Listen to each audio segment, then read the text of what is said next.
Hey, Hey guys! We are back with our after hours drunk live show. Clint and I have already started it, and it didn't take much because, well, I haven't had much to drink in like forever. So, yeah, this is going to be an interesting live show because Clint's got a big old bottle of champagne, and I'm finishing this off with just a sip left, but I also have and we're just gonna hang out here and chat with you about anything, everything, whatever you want. figured we could start the live show by discussing like spring and or spring, what the fuck? Ooh, language. Summertime reads and like discuss some of our challenges and stuff like that and see if anybody's not loving any of the challenges. Did you have a hard time picking books? Where are we at in our reading? Oh my gosh, I I have struggled this month with getting all of my reading done. For one, I had this just ridiculous TBR that was just You should just ignore it.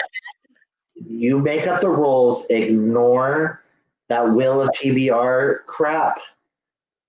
You put 200 oh on you this month, so next month you don't have to read any of what you don't get to. oh honey, next month is going to be because I'm going to start a new series on my channel that I can't say about right now, but I am starting this new series, which is going to go in addition to my Wheel of TBR and calls even more reading that needs to be done. But it's going to be a lot of fun, and it's to kind of commemorate my 3 years on BookTube because next month is my 3 year BookTube anniversary. Well, what's funny is you're saying you're going to start a new series on your channel. I was thinking of doing the same thing. Oh gosh. Well, this is done. Because I have received some books that I may or may not have won in a giveaway that I'm still waiting on at least 3 of them to get here. But I was thinking of doing a series with them. Interesting. And actually maybe doing some review videos. Because I don't like doing reviews. Because I like to do my wrap-ups, and that's like you get my thoughts, my non-spoiler thoughts, but I don't like to do spoilers.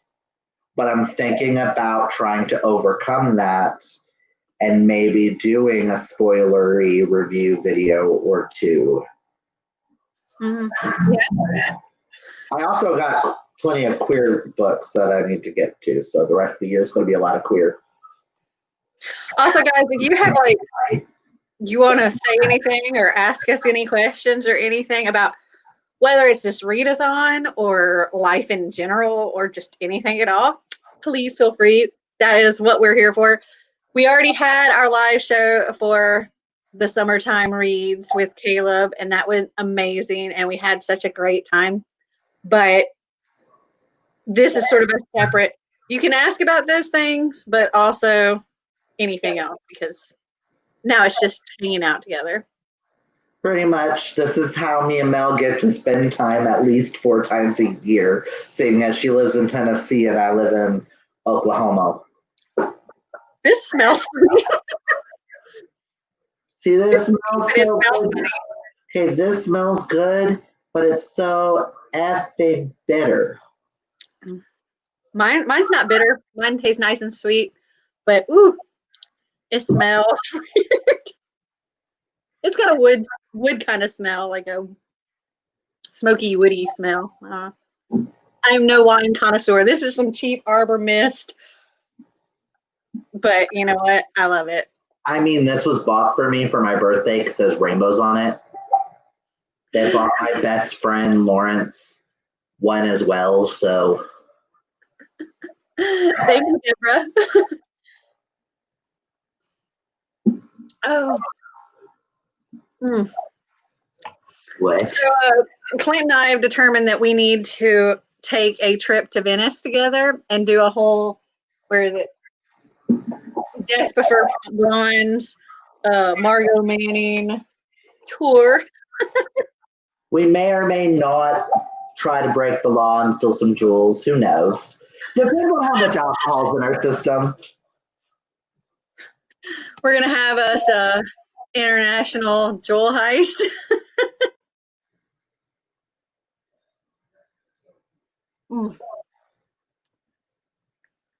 So, yeah, we want to go maybe next summer, possibly. Again, that depends on if the world opens up and lets us in. Also depends on if zombies and aliens attack. Who knows? Or vampires. For all we know, the cracked out crocodiles may decide to leave Florida and come attack the world. Who knows? Deborah told us to bring back some diamonds. Okay. I'll make sure I jump in the ocean and get the diamond for you. The old one, the one the old lady threw in. Yes.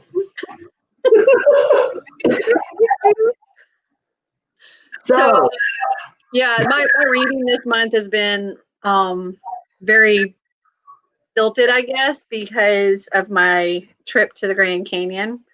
I didn't get nearly as much reading done as I was hoping while I was there, but I'm getting there. I'm still working on Anna Karenina. Okay, girl. You know I had a 15 book TBR. I have finished 5. I think I had a 22 book TBR. I'm lucky to get to these 5.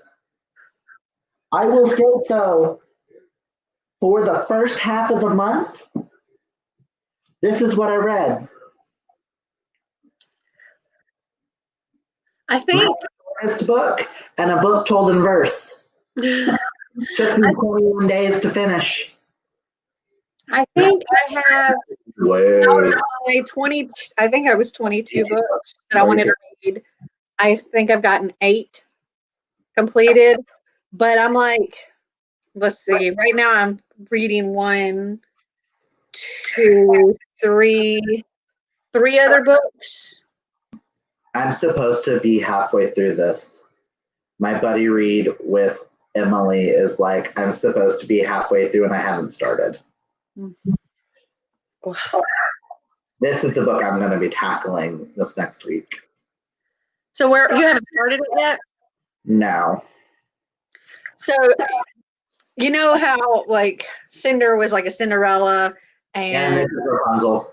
Scarlet. Yeah. So Crest is Rapunzel, but like, they're all, have this weird thing about them.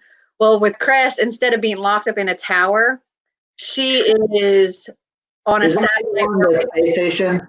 Huh? Yeah, she's the one that's like in that space station that orbits the moon. Yeah, and she's a computer hacker. But the only reason why I want to continue on with this is because I love Scarlet and Wolf so much. Mm-hmm. So Wolf can get it any day he wants. So I don't say that about him enough characters, but Wolf can get it any day. I mean, besides Gray. Yeah, Gray can get it any day. Resand can get it as well. Yeah. Especially if he's flying up in that air. Oh, God. Talk about joining the mile. Oh, that part that's like an infamous part of that series. That's just kind of a. And that's mainly in the novella. Funny. Sky that's in is I do believe the novella. one everyone hates. So, I didn't hate that one. Hi to the person. Hi. Yeah, I didn't hate the novella. I mean, I kind of understand why people didn't like it, but I had no problems with it. I'm sorry, you can give me their shopping list and I would just love it because I love the characters. So you gave me the pagan a winter solstice. Gray is from so he's like sort of a side character in a Curse So Dark and Lonely, but then in the sequel, A Heart So Fierce and Broken, he's like the main character, and we love him. I know. I'm gonna let everybody know right now. I said gray from this, not 50 Shades of Grey. Yeah, Just Gray from A Curse So Dark and Lonely. Oh my gosh, he is my book boyfriend. I love him. I cannot wait for A Vow So Bold and Dangerous. Same. A Vow So Bold and Deadly, sorry, to come out in January. I think that's my most anticipated read for next year. I'm pretty sure I've already pre-ordered it, or I think so. I think it was like the day it was announced that you could pre-order it. I pre-ordered it. I'm kind of mad that they changed the colors. It was supposed to be purple, and now it's red. Really? Yeah. What's his name in our group chat? I can't. Brain. Ryan? Can't. Yeah, he sent the picture. Oh, that's right. It's do. I saved it to my phone, I think. Maybe. Yes. So I brought snacks with me in case I need them, just because I think it's pretty. But it was supposed to be purple. When it was first announced, the whole thing was purple. And purple goes good with green and blue. And maybe the next one will be purple after that.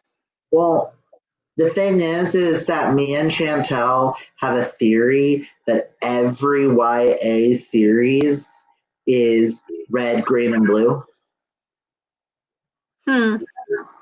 This series, A Court of Thorns and Roses, like every major one, Stalking Jack the Ripper, Hunting Prince Dracula, and Escaping from Houdini, Truth Witch, Wind Witch, and Sight Witch. Go to that color scheme. Where are they? I got Jacoby here. Jacoby's blue, orange, purple, and then red. But it's like every like major like new thing recently coming out. It's like there's that color scheme. And the Divergent is blue, green, and red. Like it's some sort of order of red, green, and blue. If you think about it, it's a little fucked up. Oh, me. All right, Clint, what is your go-to snack?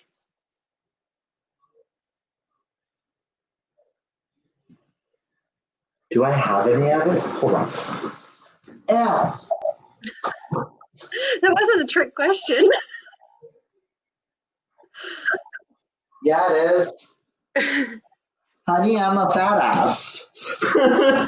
If I could eat anything I wanted, anytime I wanted, and it wouldn't affect me, I would probably, like, my go-to all the time would probably be chocolate cake with chocolate icing. Okay. But one, I don't have that right now, and two, I shouldn't eat everything because I'm trying to lose weight. Do you know but what? I figure for tonight, I've got my snacks. Do you know what Cane's chicken?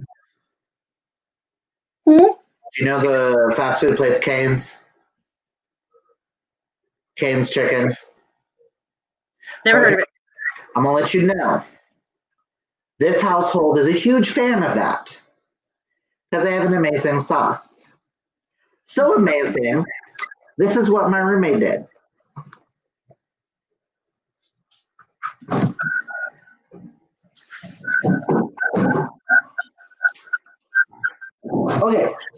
So the sauce comes like this.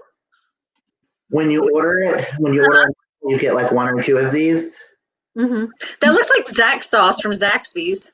It kind of is, but better. My roommate did this.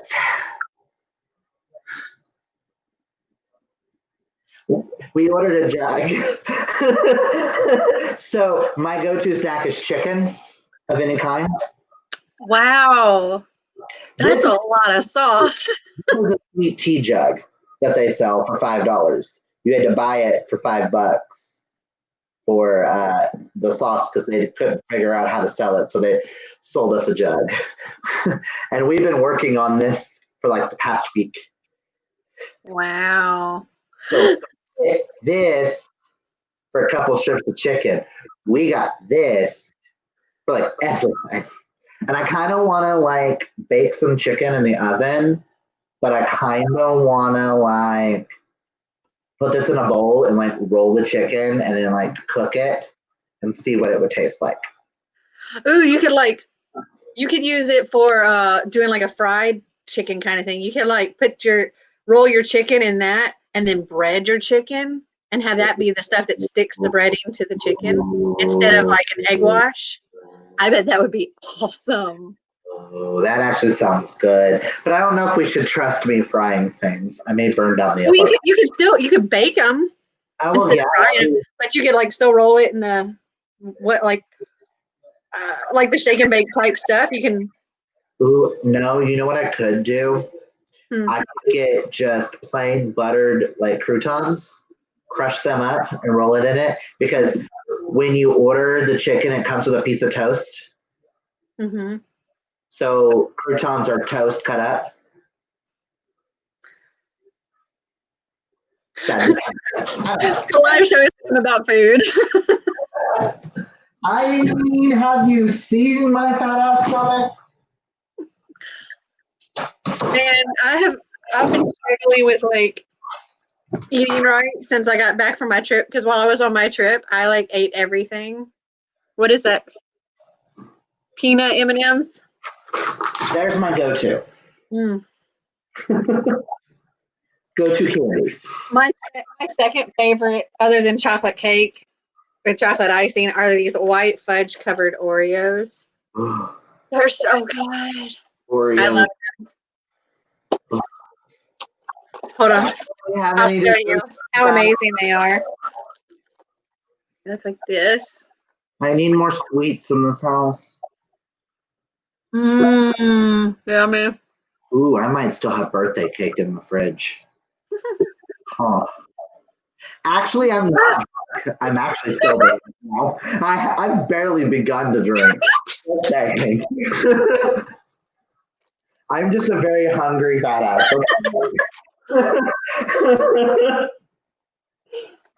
I like my food, okay? I'm probably drunker than he is. She is. I haven't begun to giggle yet.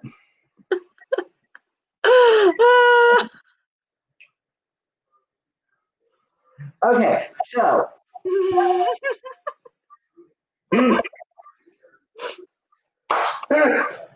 So, I did a thing when I went out shopping with a friend on my birthday for books. You know me, I try not to follow trends and things like that, but I've realized I don't read enough diverse books. So I've been like making lists of diverse books that I think sound interesting to me. Like I'm very select. You know how selective I am when it comes to reading books. Mm-hmm. So I found a few that sound interesting. Like what? For me, and a friend of mine grabbed 2 of them out of my hands and paid for them. So happy birthday. But I found the 5th season by N.K. Jemisin. Mm-hmm. I don't know what the fuck this book is about. Every time someone tries to describe it, I'm so confused, and I think that's what makes me interested. Because all it says on the back is, this is the way the world ends for the last time. It starts with the Great Red Rift, it starts with death, and it starts with betrayal. And I'm just like, what does that mean? But that's This is so good. that's why I only got the first book. If I like it, I'll get the other two in the series. Yeah, I have a problem with buying an entire series before reading the first book, which really sucks when you read the first book and you're like, I kind of hate it. I'm not going to read anymore. And then you have this entire series that you're not going to read. That really sucks. I will be unhauling a Conspiracy of Us. Oh, no. I have that series, too. I enjoyed the first one, but I have no desire to carry on with such an average series. And I forgot what even happened in the first book a week after I finished it. Because I just don't care. I think for me, unless a book is exceptional, either exceptionally good or exceptionally bad, I'll forget it shortly after reading it. It's kind of like, okay, I've consumed it. I either enjoyed it or I didn't. And then I move on. I'm sorry, it made me think like it was a crappy version of Killing November or Deceivers. It's like they tried to do what they did, and I literally almost wanted to burn the book just because I was that forgettable of it. And I will be unhauling a wrong series. A Study in Charlotte. Really? Hauling that series because that last book pissed me off. Yeah, I was like, I read the whole series. I think I read the whole series, but they were all just kind of meh. They were fun. I loved them. Question for Holmes just ruined the whole series for me. Like, that book should never have been written. It was not needed. It is Breaking Dawn all over again and was not needed. And so there's other two that I got, and I kind of like that idea. Maybe each of us having a series that we didn't really particularly care for, and we mail the other one that, and we try to see if we would enjoy them. But at the same time, you and I have similar reading tastes. Yeah, I think if you really hate a book, I'm probably going to hate it. And if you love a book, I'm probably going to love it. Yeah, I think there are some exceptions where it's like, okay, it was fine. Like, you may love a book and I'm just like, okay, it's fine. Or I may love a book and you're like, okay, it's fine. But I think for the most part, if we really hate or really like a book, the other's kind of pretty close to it. Another book I got, these are the two that my friend Chantel bought for me for my birthday because we were shopping and they were the only two that sounded interesting to me. I almost got Beartown by Frederick Bachman, but I was like, I don't know if I'm ready to go that far into adult literature just yet and bawl my eyes out like that. So we're going to wait on Frederick I know Kayla from Books and Lala likes Beartown. But I got Clap When You Land by Elizabeth Acevedo, which I've never read anything by her. But The Dust Jacket. Ooh. This is half the book. That's pretty. You got the spine. Then you have the back of the book. That's a pretty book. Showing the two places that the two girls are from. That's a pretty book. And after And after I read Black Flamingo, I kind of was like, I kind of want more books in verse that are diverse. I read. That rhymed. Which book was it? I think it was Summer Days and Summer Nights, 12 love story. Like it was edited by Stephanie Perkins. And I think Elizabeth Acevedo has a story in there that I really liked. And I think that's the only thing by her I've read, I think. But I've heard really good things about that book. everybody raves about her, and I didn't know if I wanted this or if I wanted Poet X. But this book was just too stunning not to get. Hi. And then the other one. I think I actually have that book in a subscription box. I think it came in one. I haven't unboxed it yet, but I think I've seen that it's in one of them that I have that I just haven't opened yet. Well, if you open it soon, maybe we can buddy read it in August. Maybe. Hi, Karina. The other one I got is because I absolutely love this author's other book. And when you see the name of the author, you'll know which queer book I'm talking about. But I got The Unspeakable Logic of Life by Benjamin Allery Sons. I have that too. I hold that this month. I want to see if I just loved his book, Aristotle and Dante Discover the Secrets of the Universe, or do I love him as an author? So I read Aristotle and Dante Discover the Universe, and I think that was like a 3-something star for me. But I was interested in that one. See, this is where we differ slightly, because that was a 5-star for me, but I connected with the characters in a way that I just loved their friendship. And I cannot wait till book 2 comes out, whenever he decides to publish it. I read Aristotle and Dante Discover the Universe because of I read it in a vlog, but it was actually for like a secret TBR thing I did, and it was I did a video that was like top 10 book dads, and I posted that video on Father's Day. Yeah. And I was reading all these.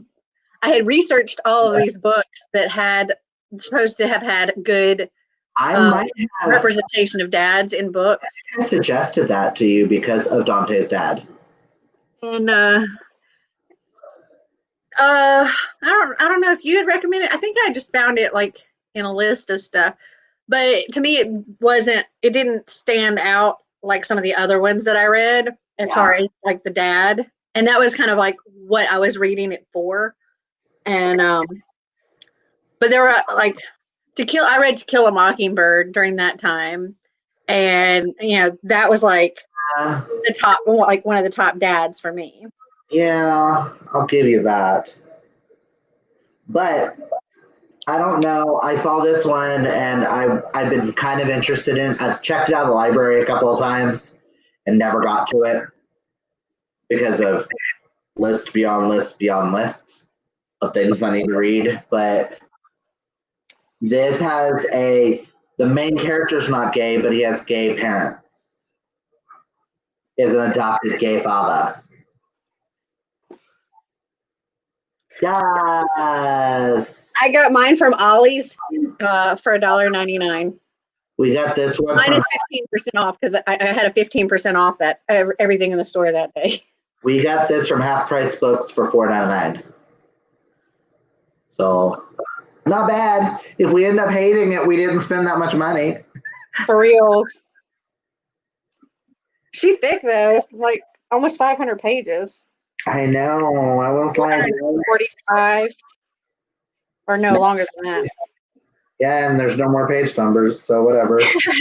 Approximately 450 pages. Not that one of the chapter headers was WFTD, Dad. Love you too, Sherry. Hi. But I've decided I want to read more diverse reads, just like everybody. I didn't want to jump on the trend just because it's a trend. But I realized after reading books like Black Flamingo and Cinderella is Dead, I'm like, I do need to add a little bit more diversity to my reading. But if you've noticed, they're diverse, yet they're still queer. Dude, I can't even hold the books that I've accumulated this month.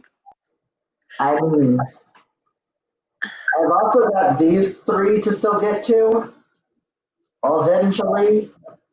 Oh my god, we can grab them! I actually just added You Should See Me in a Crown to my Amazon and my Goodreads. I saw, I think it was G over at Book Roast talking about, like, she just read this and really, really liked it. And so I thought I would check it out. I have it on the list because it sounds interesting and it's kind of outside my queer reading because I really don't read many books about queer women as much as I should. Because as a queer man, I tend to read a little bit more queer men. For You Should See Me in a Crown, it says, Liz Lightly has always believed she's too black, too poor, too awkward to shine in her small, rich, prom-obsessed Midwestern town. But it's okay. Liz has a plan that will get her out of Campbell, Indiana, forever. Attend the uber-elite Pennington College, play in their world-famous orchestra, and become a doctor. But when the financial aid she was counting on unexpectedly falls through, Liz's plan comes crashing down until she's reminded of her school's scholarship for prom king and queen. There's nothing Liz wants to do less than endure a gauntlet of social media trolls, catty competitors, and humiliating public events. But despite her devastating fear of the spotlight, she's willing to do whatever it takes to get to Pennington. The only thing that makes it halfway bearable is the new girl in school, Mac. She's smart, funny, and just as much of an outsider as Liz. But Mac is also in the running for queen. Will falling for the competition keep Liz from her dreams or make them come true? See, that one sounds interesting. I thought so.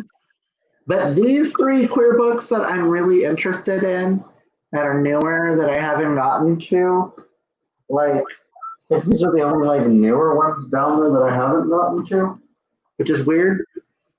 But obviously Reverie, which was supposed to be on this month's TBR, but I honestly don't think I'm going to get to it. Fever Dream. That book is a fever dream. That book is trippy. I really want to read Stay Gold. I think I've added that to my Goodreads as well. Have you read The Outsiders? Mm-mm. This is a retelling of The Outsiders where Pony Boy is a trans man. Mm. And that appeals to me so much. You don't understand. It's just, you give me anything with Outsiders, I'm like, yes, please give me everything. And then I really need to read this. Because L.C. Rawson, I still need to own his other book, is an amazing author. And he wrote Jack of Hearts and Other Parts, which I absolutely loved. I don't think I've read that one yet. I think I gave it a 4 out of 5. It wasn't like my new favorite, but his writing is so good. And this is about a summer camp for gays.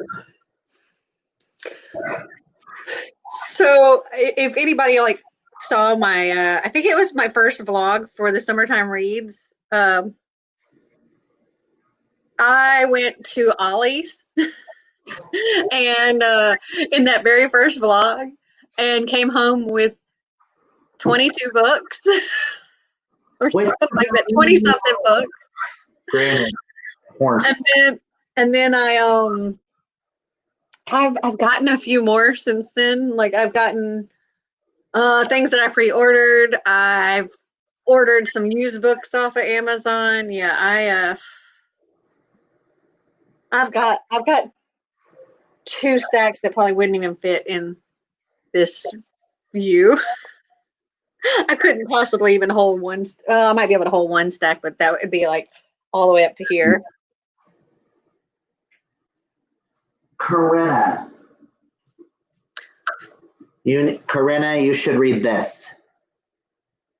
Cinderella is Dead. I think you might like it. Just from the comments you're making. Plus, I also am going to start shoving this book down people's throats because it's amazing.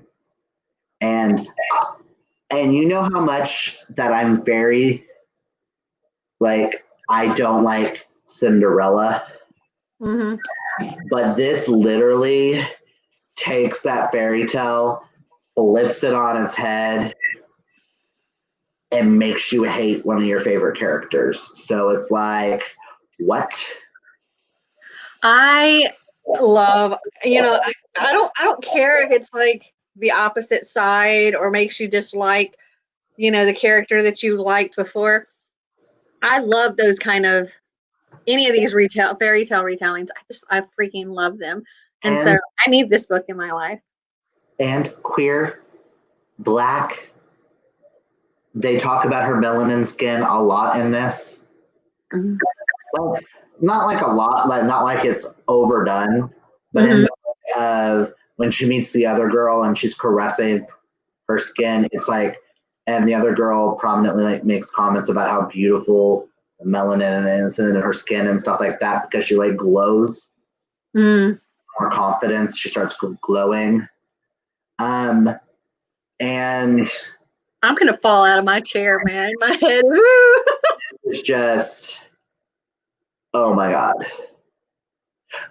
This is, I do believe, one of the first 5 stars that I gave without crying at a book. Oh yeah, it's hard for a book for me unless it's like gets me crying or something. Like I have to have a really strong emotional connection to a book for it to get a 5 star. So if it makes me cry, that's typically one way. Well, Black Flamingo didn't make me. Yeah, it did in one scene. But this is a hug. Yeah. Deborah said, "Eat some chips." Yeah, that's not a bad idea. I need a snack. I need more of this author's writing in my life. Who wrote that? Kaylin Barron. Her. Okay, I already have it on my Amazon list, so I am gonna keep this copy until I can afford to get a hardback, replace it, and then pass it along to someone because I've pre-ordered the British cover because it's stunning and you should see the. Let me do this. These are so good. I like the veggie ones with some creamy spinach dip. So good. I'm sending you a link on Facebook of the British cover. And you can understand why I wanted both covers. And I decided to get the British for now so I can support the author. Ooh, I like that cover. I know, right? And both girls look progressively different. I like that one. Like the other one makes it seem like it's just a simple contemporary. This one makes it look like a fantasy, but both just so much sum up the book. Yeah. Okay. Karina asked if we have any authors. I have a few. So Caleb Rory has become one. Yeah. And Bridget Kimmerer from A Curse So Dark and Lonely is Adriana Mather's one for Clint. You want to talk about Bridget Kimmerer? I have a stack like that over there too. That I haven't read any of these, that I need to read all of them. 4 of those, plus a few other. You also have one to your left. A Heart So Fierce and Broken. Yeah. Or you want to know another? That's not one of his books that I want. Also, Cassandra Clare is an author for me. Absolutely. I freaking love all her books. James Patterson, autobi. Oh. I'm making you hungry. I'm trying to keep myself from getting a little too drunk. Karen M. McManus is an autobi author for me. They're my type of mysteries and thrillers. I wasn't a fan. Either that or I just read them all in a time where they just all like hit me the right way. I didn't hate them, but I just wasn't a fan because I don't know. To me, they were way too predictable. Carrie Maniscalco, because I will be pre-ordering Wicked Kingdom. Maybe. Who else is auto-buy for me? Let's see. Okay, Sandra Clare. God, I have so many of her books. Bridget Kimmerer. Caleb Rorig. Crystal Sutherland. She's one that I would auto-buy. And if y'all don't know who Crystal Sutherland is, oh yeah, Riley Saker's good. Auto-buy. The only one I don't own is Final Girls, but I'm going to buy it next time I do my book of the month so that they can all match. One of my, let's see, my top book, my favorite book of 2018 was a Crystal Sutherland book, and that was a semi-definitive list of worst nightmares. That book is so good. I highly recommend it. I need to reread that.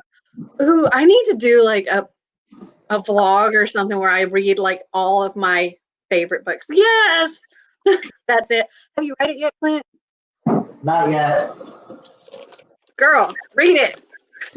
I can't say anything. Dude, I'm telling you.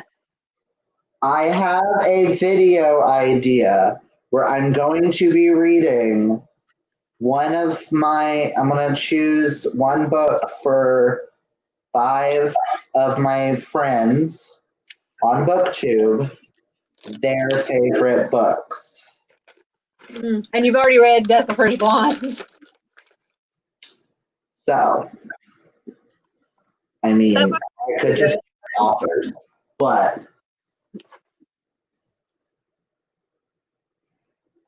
yeah, Death Prefers Blondes was like my top book for 2019. A semi-definitive list of worst nightmares was my top book of 2018. I don't remember what 2017 was. That was too long ago. Yeah, I could tell you right here, right now, because I have my binder for mine. Can you guess my top book of 2019? Killing November? Yep. I can guess your top book of 2020 too.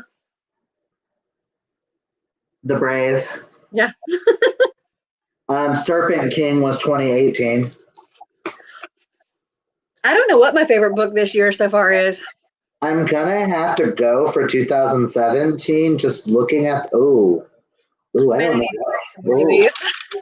I didn't do a list for 2017 because I wasn't part of BookTube, and I started like late in the year, starting to keep track. But I'm switching to water for a minute because I'm drinking too fast. There are 3 big ones.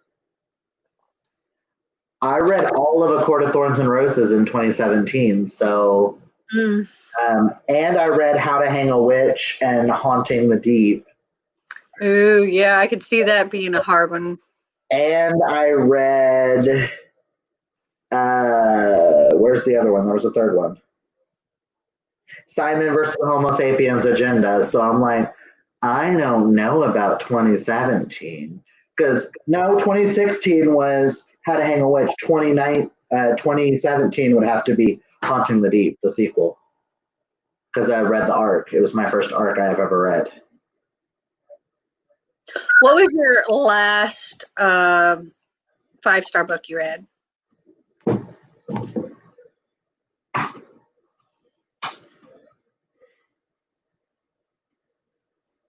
Cinderella is Dead. Mine was Runaway by Wendelin van Dranen. Hold on. I don't know. Do we count Death Prefers Blondes? Because I don't know if I finished that one before or after Cinderella's Dead, because I'm not counting it for this year, because I've already read it earlier on this year, and I don't really count rereads I read the same book in the same year. Yeah, I wouldn't count it. So Cinderella is Dead. Before that would be Black Flamingo. Let's see. Last month I read Runaway by Wendelin von Dronnen. Not this. That I if y'all watch my vlog from when I read that or my wrap up last month, I wasn't crying in my wrap up. Well, maybe just a little bit. But in my vlog, I couldn't talk. I had to stop and I was crying. That book got me. I think before that was like, it was a Buffy the Vampire Slayer Omnibus Volume 2. And Spin the Dawn. Oh, that book is so good. Have you read Spin the Dawn? No, but it's on a list of books I want to get because I don't know it. It's like Mulan meets Aladdin meets Project Runway. It's really good. Let me see my last 5-star that wasn't a reread besides this month, Cinderella's Dead and Black Flamingo. Okay.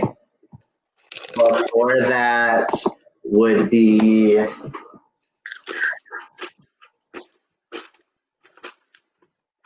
Daisy Jones and the Six. I didn't expect to love this because the type of people that were saying that they hated it, I have similar reading taste with those people. But this gave me Stevie Nicks vibes and Fleetwood Mac to the point where for 3 weeks afterwards, all I would listen to was Stevie Nicks. So, I had The Seven Husbands of Evelyn Hugo long before anybody was talking about it on BookTube. And I had actually gotten it in a subscription box. It came in a Pop Sugar box, not a regular book box. And so I had it for a long time. And then people finally started talking about it and everybody started raving about it. And when I'd gotten it, I read the back and I was like, okay, it doesn't really sound like something that would interest me. Also, another auto-buy author I forgot to mention. And then, bye, Deborah. And Hi, Deborah. so it sat on my shelf for a long time. And then everybody on BookTube finally started talking about it and everybody was raving about it. And like everybody was reading it. And I was just like, you know what? I'm just going to go ahead and read it, even though it wasn't something that I thought I'd be interested in. And that book had me bawling, and that book ended up being a 5-star. But I had no interest in it before. And Daisy Jones and the Six was one of those, like, okay, it came out, and again, it didn't sound like something that would interest me. And then everybody started talking about it. Everybody started raving about it. I haven't read it yet, but I'm thinking, well, I probably should just go ahead and read it because if it's anything like the other one, I'm going to end up loving it. If you're going to read it, I highly recommend reading physically and listening to the audiobook at the same time. It is set up kind of like a podcast with interviews, telling the life stories, and it's a full cast audiobook. Very cool. The character has their own actor, and the most famous one that I can name of from it, do you remember 13 going on 30? Yeah. The friend? Mm-hmm. She's one of the characters. Okay. She's like the most famous voice I could recognize out of the cast. There's other famous people in it, but it's just, oh my God, it's just so good. I will definitely have to check it out. Karina, I purchased the Unravel of the Dusk. I pre-ordered it, and so it's come in. It came in right before I left for my trip, and I haven't read it yet, but I'm really excited to get around to reading it because I loved Spin the Dawn so much. Amazon series. Oh, for Daisy Jones. Yes. There's an Amazon series? It's coming out with the TV show. Oh, cool. Marty was showing me shows that he's watching on like Netflix and Amazon and stuff, and he was like showing me what shows he thinks are good. And he said he came across Cursed, and I was like, oh, I need to read that. And he's like, oh, I didn't know it was a book. He's like, yeah, that show's pretty good. So I need to read that. It's a Kirsten White book. Yeah, no, it's not. Was it not? Wait, who is No. it? Wheeler. Something Yeah. Wheeler. I know it's a WH. Is Guinevere Deception. Yeah. Oh, I love that book. That was a 5-star book for me. Let's see. Hold on.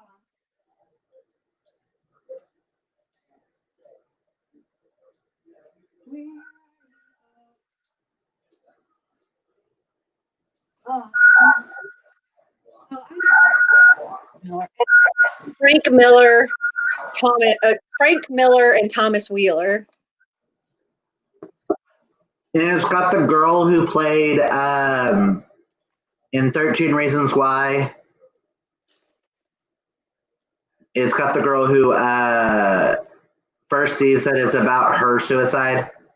The actress who played her plays the main character in Curse, the TV show. I bet the finished copy of this is awesome. Because there's like art throughout it, but this doesn't have all of the art in it. Because sometimes you'll get pages that, where is it? Like Art TK, and it says Father Cardin kneels before the Pope.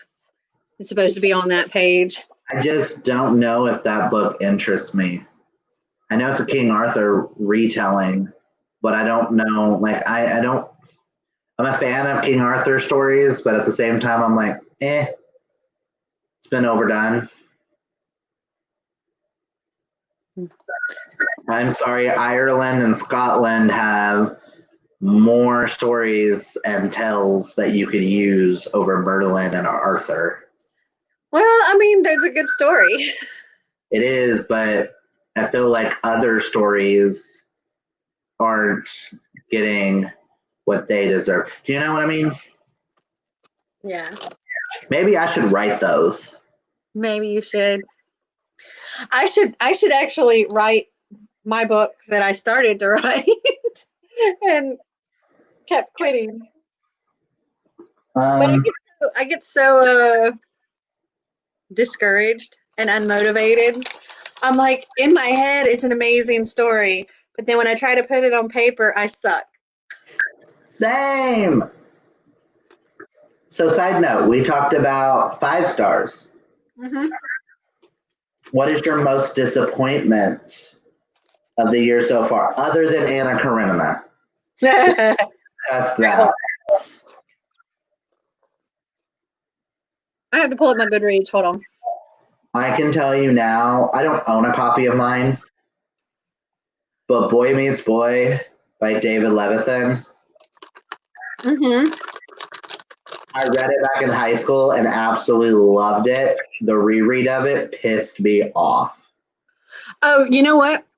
Now, this isn't my lowest rated. This got a 3-star from me, but it was really disappointing because it only ended up being a 3-star. And that is, who's the author? Damsel by Elena Arnold. Oh, I've heard horrible things about that. I wasn't a fan. And I mean, I read it all the way through, and it pretty much literally in chapter 2, like at the beginning of chapter 2, I knew how it was going to turn out in the end. So when the big reveal happened, I already knew that was going to happen, like the entire book. So that didn't surprise me. And the whole premise of it is so the prince, in order to become the king, he has to go and slay a dragon and free a damsel, and then he can marry her and become king. And his father dies, so before it's supposed to be his time to do this, he has to go out and do this. And this is pretty much told like after he's, from the time he slays the dragon and everything, and he gets the damsel, it's pretty much like her story of she's expected to just sit there and look pretty and do as she's told and be an incubator for the next prince. And I mean, it could be worse. the only time he really seemed to be interested in her was when she was in trouble. And no, it does get worse. Oh, it gets so much worse. It could be your most hated book of all time that I sent you. I don't know if that's my most hated book of all time, but that was definitely a 1-star book. But Damsel was just like it. It was really disappointing. That was probably my most disappointing read, I think, because I was excited to read it, and that's the genre, the kind of thing that I love, and then I just kind of wanted to punch everybody. And I want to say I gave it like right at 3 stars because I was so torn because I had such an emotional reaction to it, but it wasn't necessarily a good read. Okay. What about your most disappointing? Who is one author that you haven't read, or we can say if you've attempted the author, that's one thing, but you feel like you want to try to read? One author that comes to mind. That I want to try to read? That you want to read something from them. And if you know of a book, what book?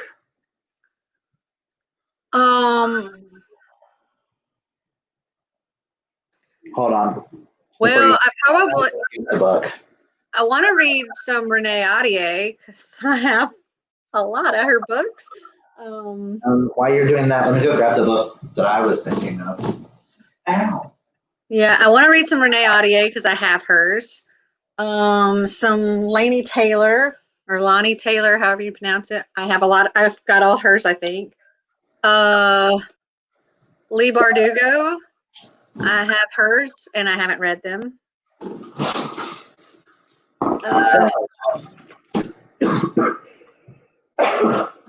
Who else?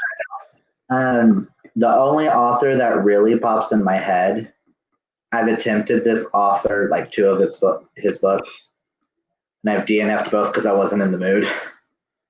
I'm not saying they're bad books, it's just I wasn't in the mood for them at the time. But this box set is what makes me want to read him, because they're like my most prettiest possessions I own. What is it? Stephen King. Oh, Stephen King. There we go. Those are cute. They are dripping with blood. Ooh, the anticipation. I'm like, they are covered and dripping in blood. And they're just, I don't know what it is about them, but it makes me intrigued in this series alone, to the point where I have an entire one of these shelves is filled with Stephen King, because I told my aunt I wanted to read this series.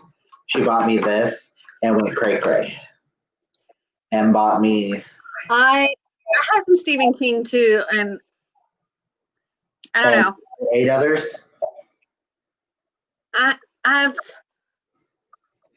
kind of read a little or listened to some of it because Xander was interested in listening to the audiobook for it, and he was really that was a book he was really disappointed in because he listened to it for hours and he was like, "This is not scary. This is boring."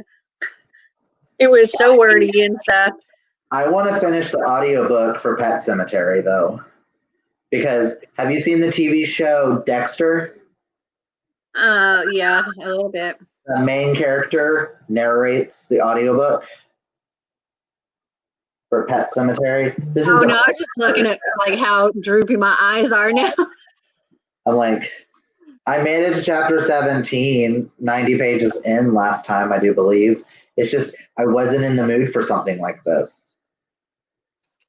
I'm sparkly. Okay, Trying because to. I've never read before, what is one author that you really love and you need to read more of?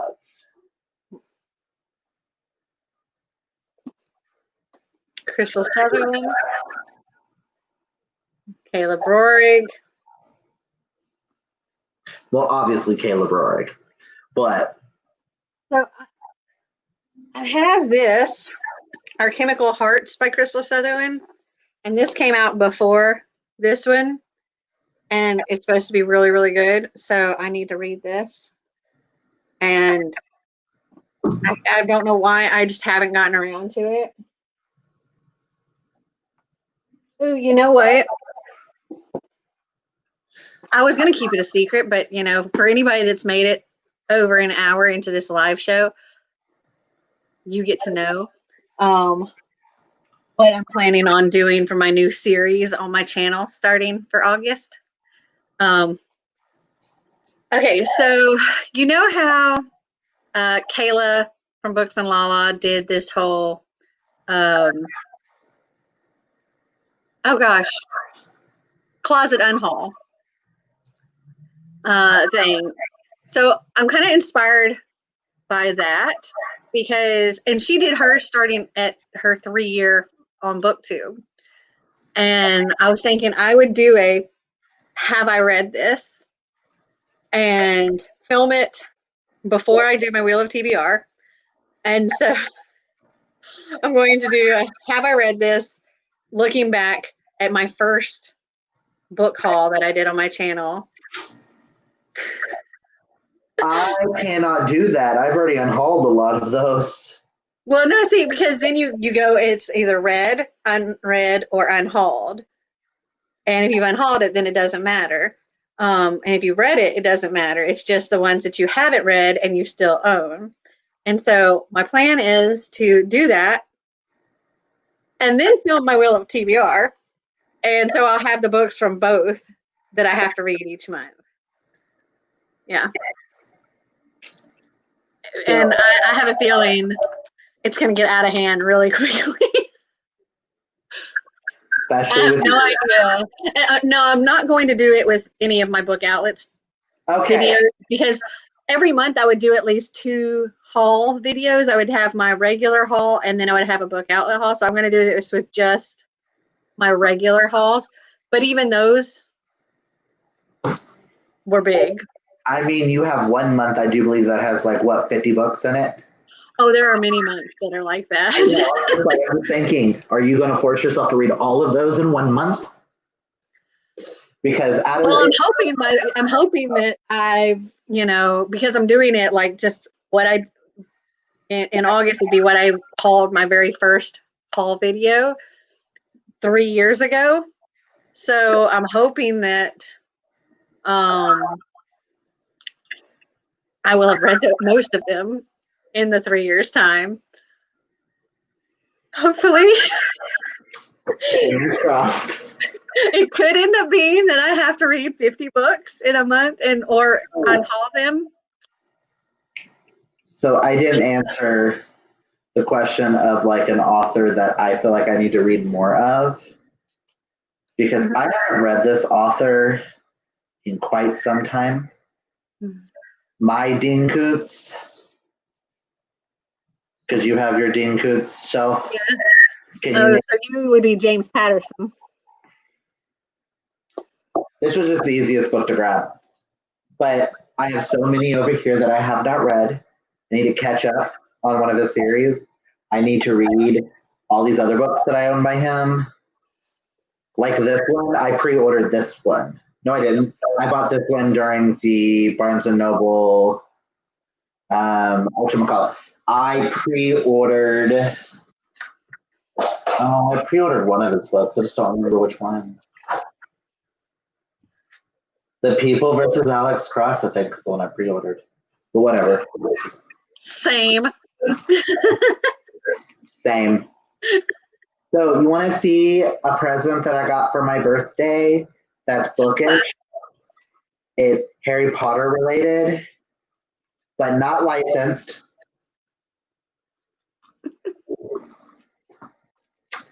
It is from Storybook Cosmetics. I love Storybook Cosmetics. I can't talk. I'm too drunk.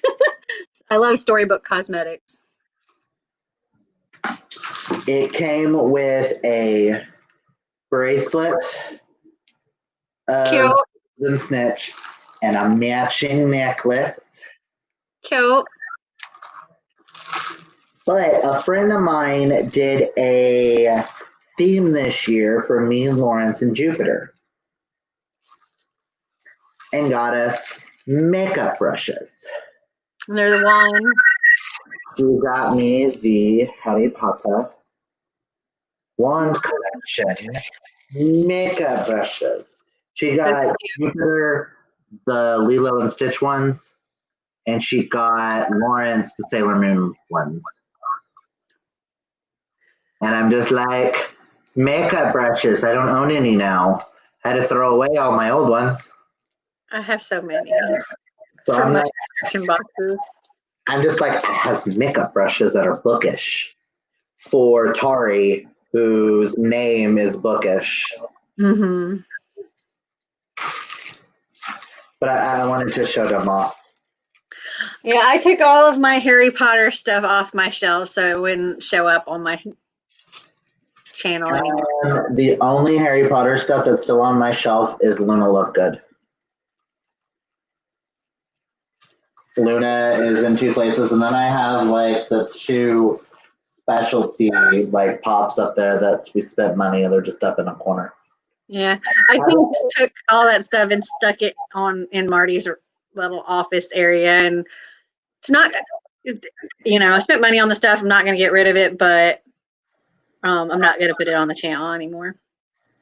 I just don't know if I want to. I have my tote over there. Yeah, they are really pretty, but they're really soft, and I really want to use them. I can buy others for display. Yes, she is. Have a box. One of my totes is pure Harry Potter, and I haven't decided if I even want the Harry Potter books out. Yeah, my Harry Potter books are all off my shelf. And I unhauled the Robert Galbraith series by giving those to Tilson's best friend, a lesbian. She was like, sure, I'll take them, free books. And I was like, cool, take them, because I don't want them, after finding out where she named herself from. Yeah, that was pretty horrendous. So I mean, everything. Yeah. I'm just like, no. But I'm over here like, but it's Harry Potter. I'm over here like with the book series, I feel like I could separate that from the author. Because I already own the stuff. I don't have to display all the randomness, but the series itself still holds a place in my heart. For those that don't know what you're talking about with this other series, with this other author, you should share that in case they don't know. Let me get the dude's actual name. Because I can't remember the middle name that goes with it. But J.K. Rowling, she wrote under a pseudonym, a male name, a different type of series. And yeah, the pseudonym she created was bad. You want to tell them what Hold on. where it came from?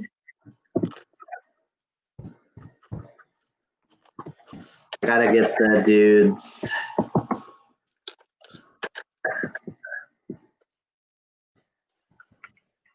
name.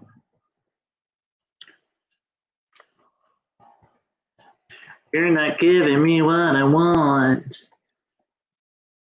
Haha, conversion therapy. There we go. Robert Galbraith Heath. J.K. Rowling used the pen name Robert Galbraith. She says she got it from Robert Kennedy and Isla Galbraith, which is a name she named herself when she was a kid. I call BS. Robert Galbraith Heath in England is one of the first people to do conversion therapy on LGBTQIA2 plus people to turn them straight, to, and I quote, correct them, to exorcise the demons and make them normal. The minute I read that, I owned the series because I was interested in the series because I'm a huge Harry Potter fan. Everyone knows this. I'm half tempted to change my Instagram name because of all of this. Because on Instagram, I'm Flamin' Hufflepuff. But it's more to do with I just cannot support an author who puts out that much hate in the world. I don't care what your religion, your sex, your orientation, whatever is. I care about the person, not like I'm gonna like say I love Melanie because she's Melanie, not because she's a woman or a white woman or she's bi or stuff like that. Or like I love some of my friends who are black because I love them for them, not because they're black. I could go on for hours on how much this literally hurt me and hurt my feelings when I discovered that pen name to the point where I almost lit the books on fire. But I decided against it because I don't even want to, I almost threw them away. Granted, I did throw away a book this month. I'll get into that in a second. I'm curious because I don't know what you threw away. Because if you follow the beauty community and the YouTuber community, one YouTuber that I effing love and have been obsessed with for years is a piece of shit. And I actually looked at more into what he has posted and shit. And I realized I had one of his books on my shelf and I wanted to burn it. Who? J.K. Rowling real fast. It's just, I didn't want to sell the Robert Galbraith series. I didn't want to make money off of something like that. Which is why I gave it away. I'm half tempted to give my mother my entire box of Harry Potter stuff. But here. But the YouTuber is Shane Dawson. What did he do? I haven't watched anything by him in a long time. Shane Dawson and Jeffree Star, who me and my drag family, we own majority of Jeffree Star's makeup between the three of us. I only own the mini conspiracy palette that him and Shane Dawson put out because I love Shane Dawson so much. But when things started coming out about past videos from the past, I started to look at it differently because I'm a different person now than I was 20 years ago, 15 years ago, you know? Mm-hmm. Whenever YouTube started and he was one of the original YouTubers. I cannot have a man on my shelf, like the book by a man on my shelf, who would jack off to a picture of an 11-year-old girl on the wall, like not actually jack off, but made a funny video when he was like 21, jacking off to a picture of Willow Smith. I just can't have that. And going back through a lot of his things, there's a lot of pedophilia jokes. There's a lot of racist jokes. He does blackface a lot. He didn't apologize for it. any of it. He said that he's grown as a person and he doesn't believe those things. But, and there's a lot of other drama that popped up in the beauty community about how him and Jeffree Star bullied Tatiana into posting the Bye Sister video about James Charles and ruined James Charles's career and all this other stuff to make money. There's a lot into that. But I literally threw that book into the pile of trash that was sitting in the living room. Because of us unpacking and stuff like that, we had a pile of boxes. The trash, I threw it in one of the boxes. So to answer your question, I've sobered up a little. I'm working on round 2. Clint is ranting, and yeah, he's not drinking fast enough. I mean, I have now ranted about J.K. Rowling, and now I've ranted about Shane Dawson and Jeffree Star. So, what book? The Shane Dawson's. I don't care that much, to the point that I threw it away that I can't remember the title of the book. Love them. Love them. They're amazing. Just saying. Terrell's been doing these like great little like picture collage. Well, maybe not collages, but like 4 pictures to go along with a quote from all of the different Emily Wimberly, Austin Stegman Broca books, and I love them. I want to say it was his newest book, Nikki. The one that's like wooden on the bottom. I didn't know you had a book, so. He has 2 books. I had in my Amazon cart recently to purchase his other one so that I could read both of them in the same vlog. I had a whole idea. And I was thinking about playing around with his makeup that came out in the same vlog and everything. And I'm just like, nope, I can't be associated with that. I'll associate with Trump before I associate with that. Don't do that either, okay?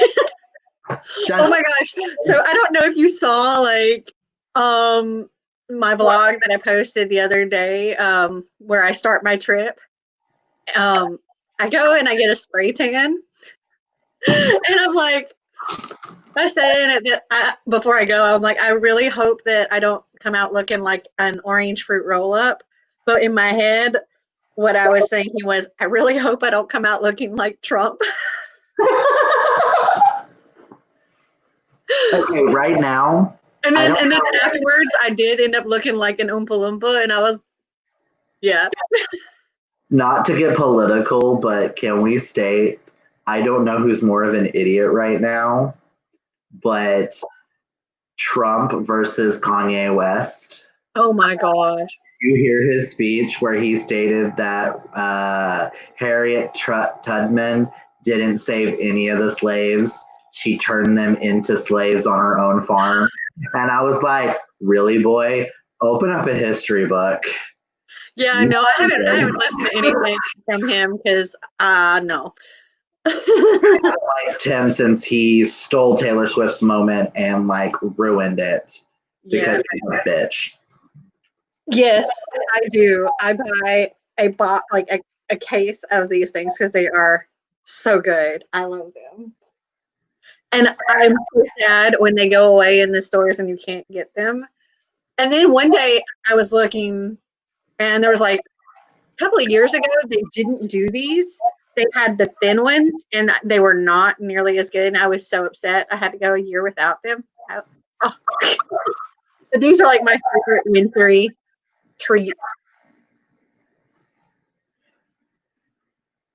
I bawled my eyes out, Terrell, because I'm a huge, huge, huge fan of Glee because that show started the year my sister passed away.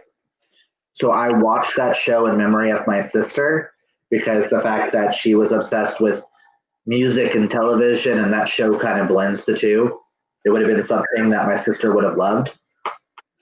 And I bawled my eyes out, and I was sending out prayers, hoping they would have found her alive, but they didn't. So, and all I gotta say is these conspiracy theories have me worried. Oh, everybody has a conspiracy theory about everything, and it's incredibly annoying. Heard the ones about Glee though? No. There have been 3 deaths with the actors, Mm-hmm.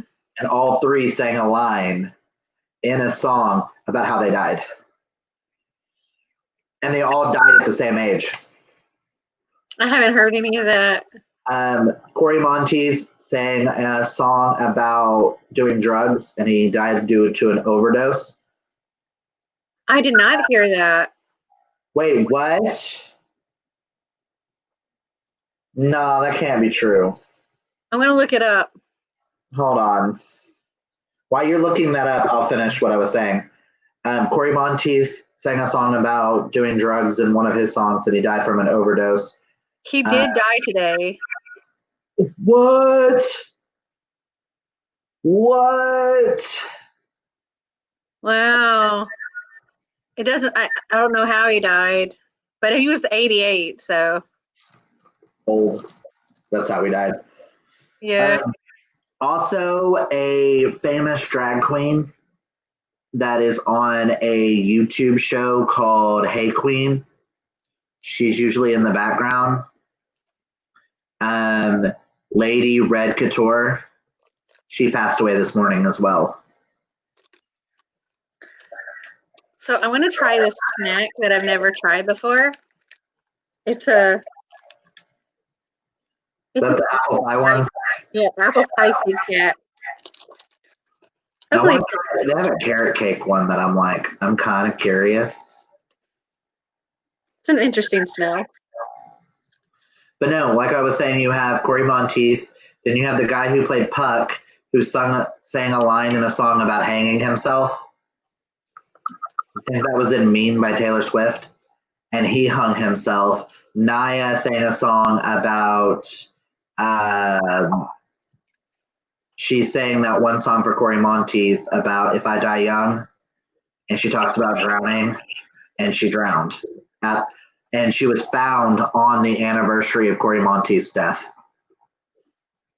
So that has me going through everyone's songs of the ones that are about to turn the same age as them and trying to figure out how they're about to die. Because if one of them dies, I swear to God, I'm going to riot.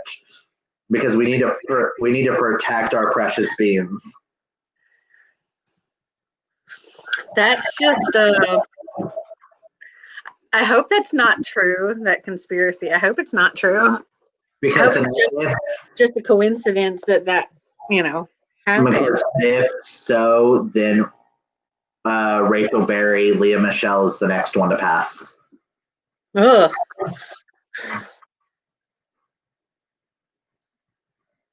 I read a thing about it, and I went and I dived more into the conspiracy theories because I was like, please tell me this isn't true. It wasn't great. Yeah, I did think so. Because I saw the look on your face. Just behind me. It wasn't terrible, but it wasn't nearly as good as that. Yeah, it was kind of eh. John Lewis. Who is that? I'm about to look that up. Oh, the black guy, the civil rights leader. Dude. Was a well-known politician. Oh, okay. It's called, basically he was compared to be the next Martin Luther King. How did he die? COVID, I think. Mm. John Lewis. Yeah. Someone had said the name, and I was just like, "Who is this again?" And I had to type it in. Not that all they heard was me calling him the next Martin Luther King and being a politician, and David ran out saying John Lewis.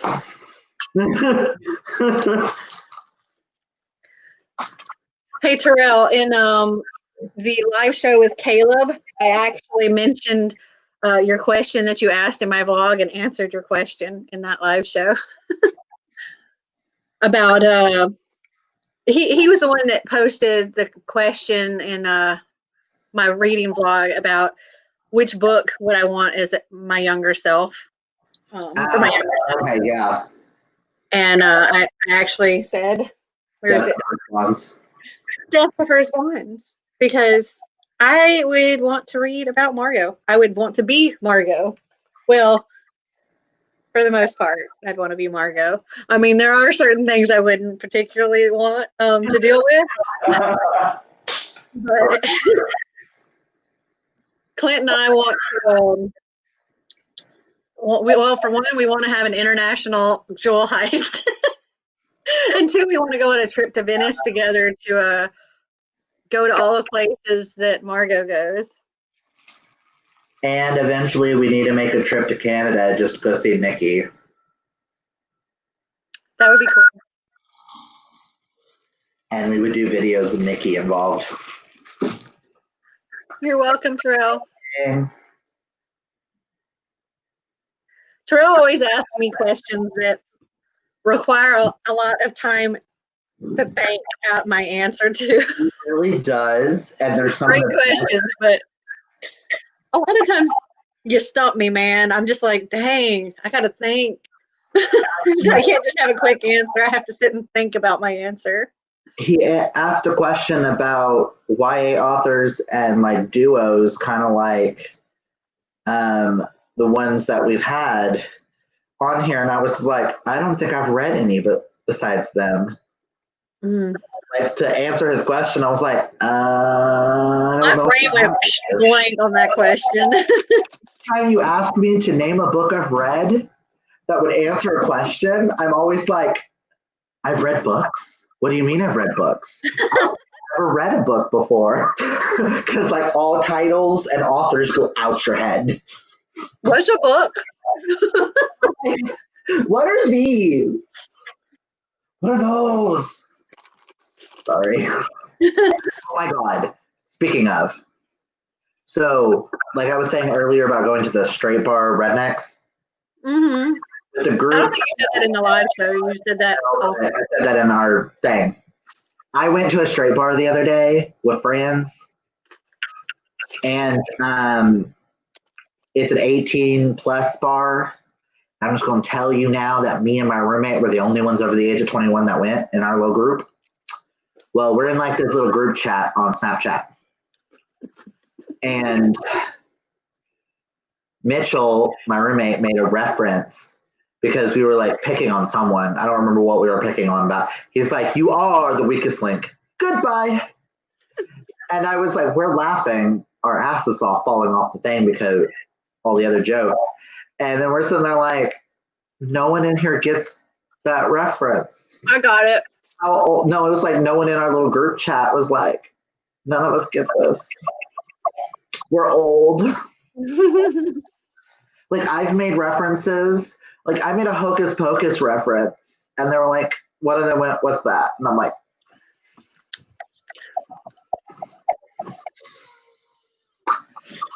and one of them called me old. That's why I made a Hocus Pocus reference. I was like, sisters, did you hear what he called you? And then he said I was older than one of our ASMs at work.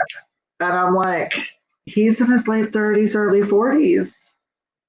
I'm barely 30. How dare you call me old? How dare you tell me I'm older than him?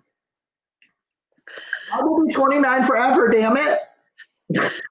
Nikki, I actually did my hair last night. Like 11 o'clock at night, I was coloring my hair because it had gone pretty much back to blonde, which is like, I had this cute manicure where like my fingernails did rainbow, but my yellow is now green because of the blue that I was doing my hair. This is how my nails look. And I broke these two. But wait, these two. Terrell asked you a question, Clint. I know, that's why I'm looking at my shelves. Oh, that's easy. The selection series. Hello. But I've never read those, so.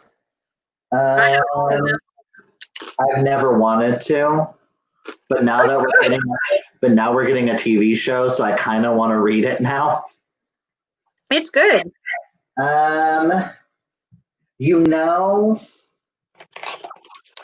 For fans of The Bachelor with okay, are we talking you want multiple love interests and the main character chooses, or are you just wanting something that's kind of light and airy and fun? I like the selection literally is like a competition to choose the person. The Bachelor. Oh shit, what's the title of that book? I have a book that popped in my head and now I can't think of the title. I can't even think of the author. I can't even find it. I know I own it. Is it in my room? No, it's not in my room.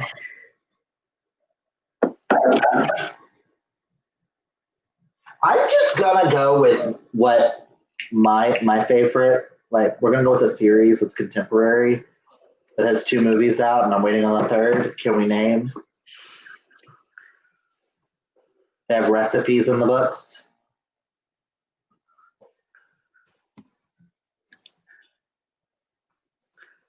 Here's my answer. Do you like recipes in books?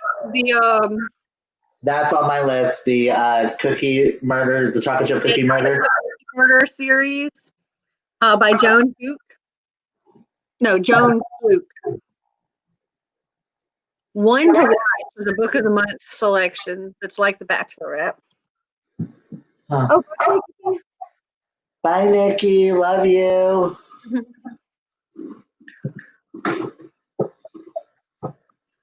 Who knows? Maybe she'll be back and we'll still be going.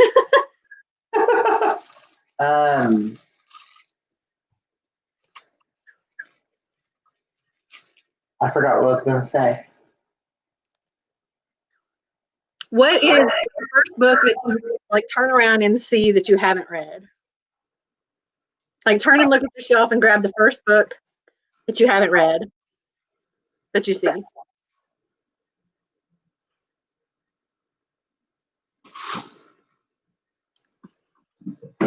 Oh gosh, well, this question is so for Clint because he is a true crime person. I don't really read a lot of true crime at all. But here's the book that I still need to read. You haven't read that? No. I'm surprised. I went to read it, and then me and Tilson started fighting. So I didn't want to ruin a book by my emotions. True crime. I think for me, the closest that I would have for picking would be Dean Coots books.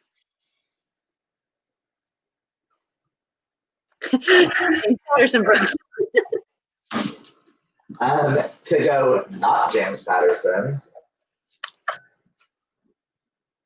Can I name one that's a true crime novel that I'm interested in? Sure. Let me go grab it. Let's see. Turning around, what book right here have I not read? I haven't read almost anything on this shelf. These are Rick Riordan books up to here, from the beginning to here. And I haven't read anything by Rick Riordan, but I have all of them, or almost all of them. And we're actually starting a buddy read on my little Twitter group chat. We're starting with the first one, the Percy Jackson, The Lightning Thief. So I haven't read any of these. I haven't read I Hope You Get This Message. I haven't read the Jackety series. But to name the true crime on this entire shelf, and it's a list of cages by Robin Rowe. I only own 2 true crime books. This one was given to me by a friend who had nightmares while reading it. And that is American Predator, The Hunt for the Most Meticulous Serial Killer of the 21st Century. And I want nightmares. I haven't had a book ever give me nightmares. I have. Well, okay, hold on. Let me rephrase that. The Diviner series. Layer of Dreams gave me nightmares, but that's because that was about a sleep like demon thing that ghosts would like suck your soul out while you're asleep. Um, but she was so frightened of this book that it took her 2 months to finish because she couldn't read it. Because every time she would read it, she was so scared. But oh my god! And my favorite romance subgenre / trope. This book right here gave me a panic attack when I was reading it. Like, if we're talking, I had to stop reading it because I couldn't breathe. I'm very, very, very claustrophobic, and there is oh yeah, no, tackling that fear, and no, yeah, I had a hard time reading that part. Okay, to answer your question, Terrell, my favorite romance subgenre / trope would be paranormal romances because we all know I have a slight obsession with my shapeshifters, especially my honey badger shapeshifters. The honey badger thing was just so bizarre. Badger, mushroom, snake. Sorry. I don't know if I have a favorite. I also like. I've only read one so far, but I think I'm going to enjoy it in a longer book. Because when it comes to slightly dirty videos, this is kind of my trope that I go towards. I'm trying to say this as PG-13 as I can. Is straight guy and a gay guy. Okay, Xander just fell on the floor laughing. Xander just came in here and yeah. So to answer that, it would be something like that if we're going to go a contemporary thing. Oh, and you want to know the last book that made me sob? Like not just regular cry? You want to know the last one that made me sob? Can you name it for me? What's my favorite book of the year? Oh, Brave. I sobbed more with The Brave by James Byrd than I did Serpent King by Jeff Zettner. And Jeff Zettner, Serpent King, I bawled for 5.5 hours afterwards. This, though, just. You have not read The Brave? I need all y'all to read it. This one made me cry. Runaway by Gwendolyn Van Dronen.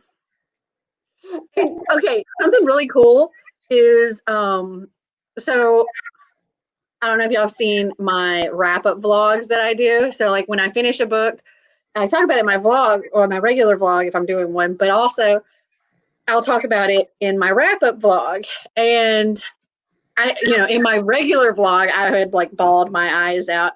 And then right after I filmed my regular vlog thing, I filmed my little clip for my wrap-up vlog. And I had like the puffy eyes and I was still a little choked up. And I talked about this book and my rating and what it was about and all of that. And the author, Gwendolyn, commented on that. Apparently, a friend of hers, actually had watched my wrap-up vlog and was like, "Hey, she talks about your book," and so she came and watched my vlog or watched my wrap-up vlog and commented, and I was like, "That's so cool." And for those of you who don't know, this is my favorite female author's husband. Because this is Adriana Mather's husband, who, by the way, James Byrd is one of the coolest people on this planet of the Earth, if I can speak, and gives amazing hugs, and he smells amazing. You should drink more, Clint. And I try to not flirt with him because I see Adriana as like a sister. So technically, James would be like a brother to me. And that's just weird. But I mean, so much. your new favorite trope is gay guy, straight guy. That is not a new favorite trope, but that was the first book I've read with that like book. I love that in movies and videos. I've already recommended Tessa Dares if you guys want a historical romance that is fun and steamy. Yeah, I think I've added that to my Goodreads. Okay, I don't read a lot of historical romance, but if Mel and we might do a buddy read of this because it's so outside of both of our. I've also just gotten an interesting historical romance. I'm not really one for a historical romance at all, but this one intrigued me. Hold on. It's going to be part of my July haul because, well, I just got it this month. Hold on. But it could be kind of interesting if me and Mel read a book out of both of our genres together and possibly did a live show to discuss it. What? If we both read like Tessa Dare's Spindle Cove, like the first one, together, because it's so far outside of both of our genres, and maybe came live on YouTube to discuss it. Maybe. Okay, so the book is My Lady's Choosing by Kitty Curran and Larissa Zagaris. Hold on, is that the Choose Your Own that they were talking about in one of their interactive romance novel? Like, how kinky do you really want to make it? Kind of thing. It's like flip forward, fetchingly to flirt with the bantering baronet Sir Benedict Granville, or turn the page to true love with the hard-working, horse-loving Highlander Captain Angus MacTaggart. Chase through the chapters a good man gone mad, bad, and scandalous in the arousing form of Lord Garraway Craven. Read on recklessly as the traveling companion of the spirited and adventuresome Lady Evangeline Youngblood, or choose yet another tantalizing fate. So I say I don't like historicals, and two of my all-time favorite books. Oh, there's pictures. Lord Jesus, Mary and Joseph. Yes, it is a choose your own adventure vibe. Oh, hello. Okay, there. Hi, can they just kiss? Okay, I might have had a little too much alcohol now. You need to have some more. The flirtatious side is starting to come out. Drink more, Clint. You're still on your first glass, right? No. Dude, this statue's giving him the stink eye. I actually poured more into the glass when I was off camera. Ah. Here we go. Here's another one. Okay, side note, because we're talking books and stuff, what is one book genre you would like to read more of that's not... Okay, the picture's not what's funny. It's the sign, Harlot's Row.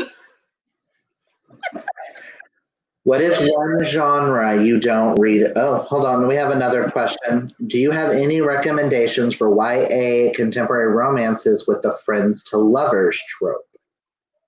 To all the boys on before. Yes, it's a fake dating, but they also started to become friends. Hold on. I have one. Where is it? I just read one last month that was like I really liked, but I can't think of the name of it. Gravity of Us by Phil Stamper. It came out this year, and if you like light sci-fi, because this takes place with a blogger who's like a social media journalist, and his dad gets accepted to be in a NASA program to go to Mars. and he has to move to Texas from New York and meets one of the other people, and they're on like a reality TV show, and they become friends, and then they start dating, and they're like one of my favorite couples. I have two. What I Like About You by Marissa Cantor, which is they're both bloggers and all of that, and they're friends online, and she ends up moving into the same town as him, and he doesn't, and she kind of runs into him by accident, but he knows her like alternate persona and doesn't know her in real life. And so there's like a love triangle, but really it's only two people. It's really good. And then the other is Like a Love Story by Abdi Naisman. And that is Alrighty then. that one's a gay coming of age. It's about an Iranian boy, and in New York City in the 1980s. It's really good. That's one that I wrote to you about, Clint, and said that you should read it. You Asked for Perfect by Laura Silverman. Two Jewish boys who are friends to start with, and they fall in love. I only got up because I heard. Wait, what? I may have to check that out. I heard screaming outside. Like, it sounds like someone's being murdered outside. Oh dear. And I hear this loud screaming, and then I hear laughter behind it. So I'm like, I don't know what to think. So I'm just going to shut the door and ignore it. Because if a neighbor's getting murdered, I don't want to know. Just saying. I don't know if it's like my light or my camera or I'm just getting really oily, but I'm like, dang, I'm shiny. Nickelodeon. I bring my arm up and I'm like, wait, my arm's shiny too, and my arm's not oily. Okay, hold on. You want a live action and an animated? Because animated, I'm just automatically go Rugrats because it's Rugrats. I love Rugrats. Did you hear the screaming? Yeah, little, what's going on? Sounds like someone's being murdered outside. Oh, I heard you. No, they're screaming out there, like a long screaming, and then it sounds like laughter behind it. That's weird. And I was like, if a neighbor's being murdered, I don't want to know. Okay. I'm trying to think about what is on Nickelodeon because I'm like, come on, Corinne, with this all shuts the door and ignores it is my life motto. But for Nickelodeon shows, I'm going to immediately say my favorite animated is Rugrats because it's Rugrats. No, wild thornberries. I love I Rugrats. want to throw wild thornberries up there, but it's Rugrats. I've got to go first because it's Rugrats. It's wild thornberries.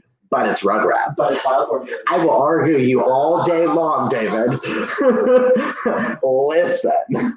So I'm like pulling up Nickelodeon's website because I can't remember what all shows are on Nickelodeon. Ooh, All Real Monsters, Angry Beavers. I'm gonna say I liked Ren and Stimpy back in the day, but now looking back at Ren and Stimpy, I feel like that's probably why I'm fucked up in the head. Just saying. Live action, I didn't watch any live action shows until Victorious. So Oh, there was All That. I liked All That. That was a live action. yes, come on, All That. Still love Rugrats to the day. It was the quintessential Nicktoon until SpongeBob came along. I'm going to do an unpopular opinion real fast. I hate SpongeBob. SpongeBob SquarePants. Who lives in a pineapple under the sea? I am so angry that they made him a queer icon when we all know Squidward is the gay icon from that show because it's Squidward. Yeah. Squidward is Nigel from Frasier. Let's be honest. Oh, and Well Done Love Triangles. I'm going to name one that I know for a fact that Mel's going to name too, but I have to name it first because she convinced me to continue on to read this. I convinced you to read a lot of things. Who is your favorite female author? I have to go Will, Tessa, and Jim. It's the only love triangle in existence that is the perfect love triangle. Yeah. Prove me wrong. Find one that's better than Will, Tessa, and Jim. Well, you know, she writes other love triangles. I mean, I need to continue on, but She actually, in a later one that I don't think you've gotten to, there is a polyamorous relationship. I don't know if that counts as a love triangle though. it doesn't. Um, The only other good love triangle I can name right now is To All the Boys I Loved Before, but at the that's a same good one too. And what I like about you is time, the world is sort of a love triangle, but it's two of the people are the same person because she has an alternate persona online and then her real self and two different names, and the guy is in love with the internet persona and meets the real person and starts liking the real person, but he kind of instincts the real person because he's in love with the internet person, but it turns out they're the same person. Is that Alex approximately? No, it's What I Like About You. I don't know, but I know that what's her name that writes that one of hers is similar to that. But no, Alex approximately is, if you like Alex approximately, you'll like What I Like About You. can I mention my favorite Where in the world is Carmen Sandiego? my favorite love square that was done right? But technically, there's only three bodies, but it's a love square. Can we go Stephanie Myers, the host?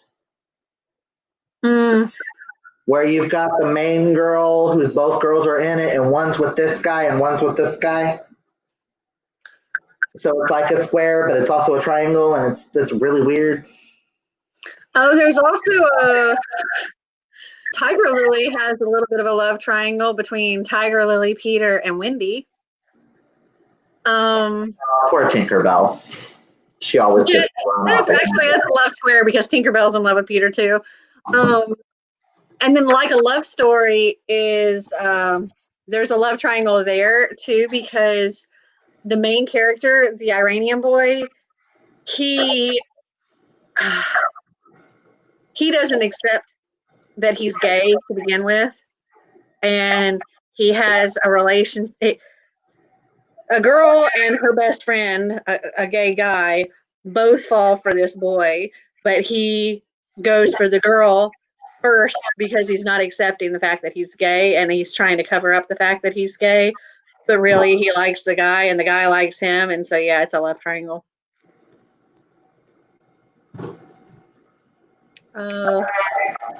I'm looking to see if there are others that I've read. I'm just going to say it right now that I love you guys for not hating on me for hating SpongeBob. Because I have said that on another post somewhere, and I got so much hate mail. And like personal people like messaged me, sending me, telling me I should kill myself because I hated SpongeBob. And I'm like, gosh. I think that's really ridiculous.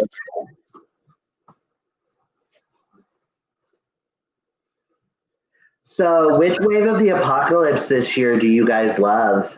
None of them.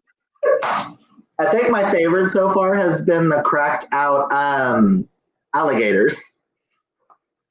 The what? The alligators that are high on cocaine. I haven't heard that. What? Any YA enemies to lovers recommendations? YA?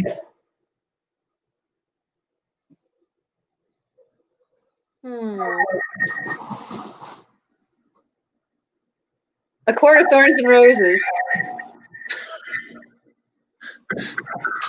You mean A Court of Mist and Fury? Well, you have to read the first one. I know, but I'm going to throw out the second one. A Heart So Fierce and Broken? What? A Heart So Fierce and Broken. Would that be friends to lovers or enemies to lovers?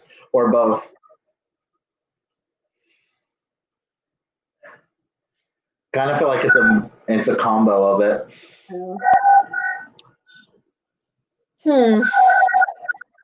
Well, Friends to Lovers would also be Stalking Jack the Ripper.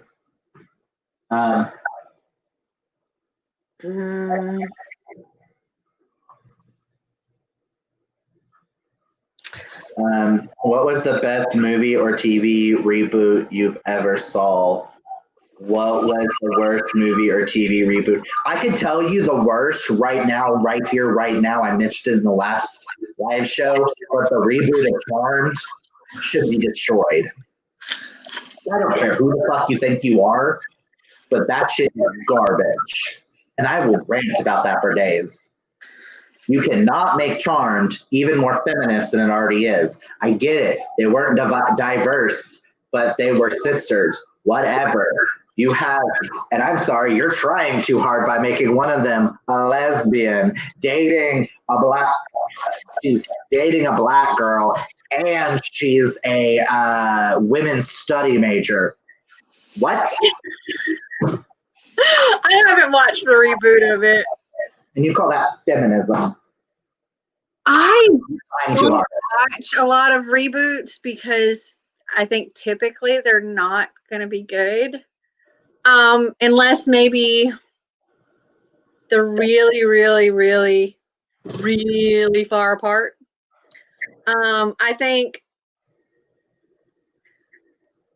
probably worst reboot that I've seen as far as the movie goes would be It. I thought it was a joke. The new one, it was just like, it had the potential to be really, really good, and it was just like, really, what the crap? The original was way scarier. No, the reboot has scared me more because Tim Curry's voice does not scare me. I hear Tim Curry and I just instantly go Rocky Horror Picture Show and I can't. I'm talking about the end. Okay, yeah. Yeah, I'm talking about the end because best reboot. There has been multiple renditions of this Broadway musical done in movie form, but Gypsy and the best rendition of it is the Bette Midler version. Because I'm sorry, Natalie Wood can go to hell. I don't like Natalie Wood's version, but I don't like Natalie Wood. There is a reboot that I'm looking forward to like watching, and that's The Babysitter Club on Netflix. Can we talk about worst book to movie adaptations ever? Well, have you read 23 Things, which has the You've Got Mail trope similar to Alex Approximately, if done well? I have that book, but I haven't read it yet. I have read Alex Approximately and really liked it. And I haven't read either. And the movie You've Got Mail, I actually watched that recently. And I remember back in the day, I really, really liked that movie. And then rewatching it now, I'm like, I don't like that movie. Yeah. I mean, essentially, it starts out with these two people cheating, like internet cheating on their significant others. And I wasn't really a fan of that. That is probably my least favorite trope, by the way, is like cheating. I don't like it. Why Which is I'm not a fan of Anna Karenina because the entire book is everybody's freaking cheating on each other. I'm loving these questions. Keep bringing them, Terrell. You're doing really good. You're making We appreciate you so much. Even though you ask us the questions that really make us think. We appreciate it. So before, when I asked you to turn around and pick a book that you hadn't read, when you got up, I looked back and I was like, literally this entire shelf, with the exception of a list of cages, I hadn't read. I haven't read, hold on. I haven't read this shelf. Well, I read one book, 2 books on this shelf, 1 book on that shelf. I've only read 1 book on this shelf. Haven't read any of those. Most of this shelf, most of that shelf. I haven't read any on this shelf either.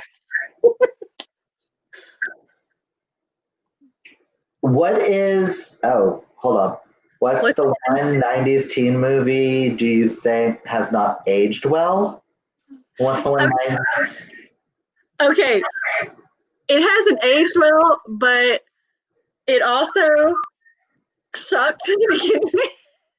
It wasn't good to begin with, so yeah, it really didn't age well. And that is Buffy the Vampire Slayer, the movie. Oh, that's not a '90s. That came out in the '80s. No, I think it was early. Wasn't it early? It was '89. It was either '88 or '89. That doesn't count as a '90s movie. Hold on, let me look. That movie was horrible. I love it. It was so bad I liked it. It was 1992. I thought it was '89. Nope, it was 1992. Wow. And it was, and Pee Wee Herman was in there. And Can we just mention anything with Pee Wee Herman in it has not aged well because of Pee Wee Herman?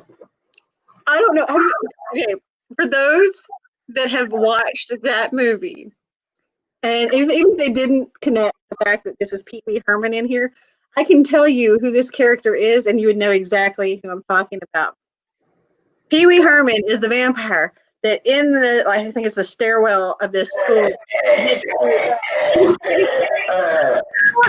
to die. Like, he probably dies. No, he's still not dead. It takes like 10 minutes to die. A '90s movie that has aged gracefully. 10 Things I Hate About You is still very relevant. Clueless. Clueless, because it's as if. Sorry, I didn't get too loud on that. You can go either way with the Scream franchise because some people love them, some people absolutely hate them. I love them. Let's see. I'm trying to think because I'm a huge '90s person. The one that hasn't aged well. Oh, fuck's the title of that movie? The one where they break in and steal the SATs. Oh gosh, what was that? That did not age well. I don't remember. Ooh, it was another '90s movie. A good one that has aged gracefully, and y'all are probably going to think I'm weird, but I really like these films. But the American Pie franchise, I love them. They're so coarse with their humor. The first one is, the perfect early 2000s. Okay, my bad. But I'm pretty sure the first one came out in the '90s.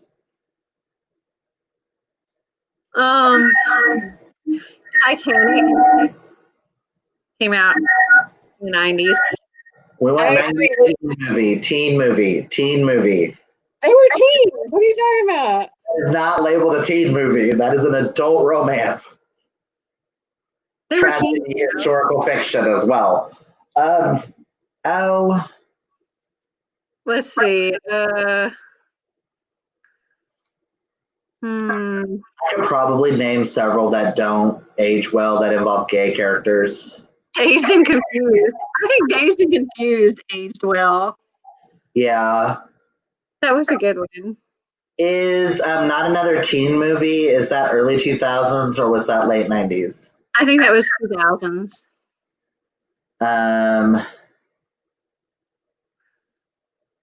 Empire Records. That wasn't a good movie to begin with. Yeah. Wayne's World. I think Wayne's World is like iconic. So it really is, and I hate those movies, but they really are iconic. I don't know what it is about them, but I couldn't get into them. I love Wayne's World. Dumb and Dumber came out in the '90s, and I'm not a fan of Dumb and Dumber. I like Wayne's World, but I don't like Dumb and Dumber. If I was closer to my DVD collection, I could probably name off a few. The The animated Beauty and the Beast came out in the 90s. I know, and it's amazing, and it's everything, and I'm obsessed. But I don't know, I kind of like the soundtrack to the live action a little bit better, only because I really fucking love the Beast song.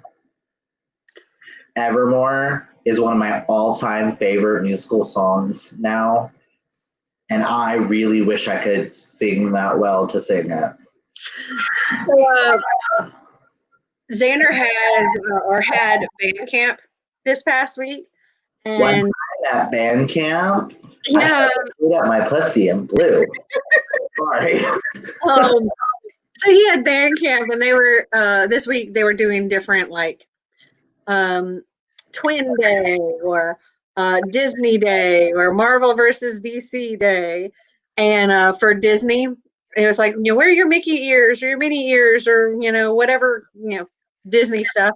And I was like, man, I asked Sandra, I was like, do you have any Disney stuff you can wear for this? And I was like, man, I wish we had a Disney princess dress. We could like put it up as a Disney princess. He was like, yes, but I don't have any Disney princess. Okay, I'll give you that. But then he would have turned up in a Disney princess dress, and apparently nobody else did it. So, oh shit! Luckily, we didn't have anything. But I'll give you that. Reality Bites is a horrible movie, but it's Winona Ryder, and Winona Ryder gives an amazing performance in that. Ooh, a movie that I don't think is labeled teens, but I think has aged gracefully. Other people disagree. Is Mermaids with Cher? Mermaids with Cher and Winona Ryder. But that's definitely the 90s.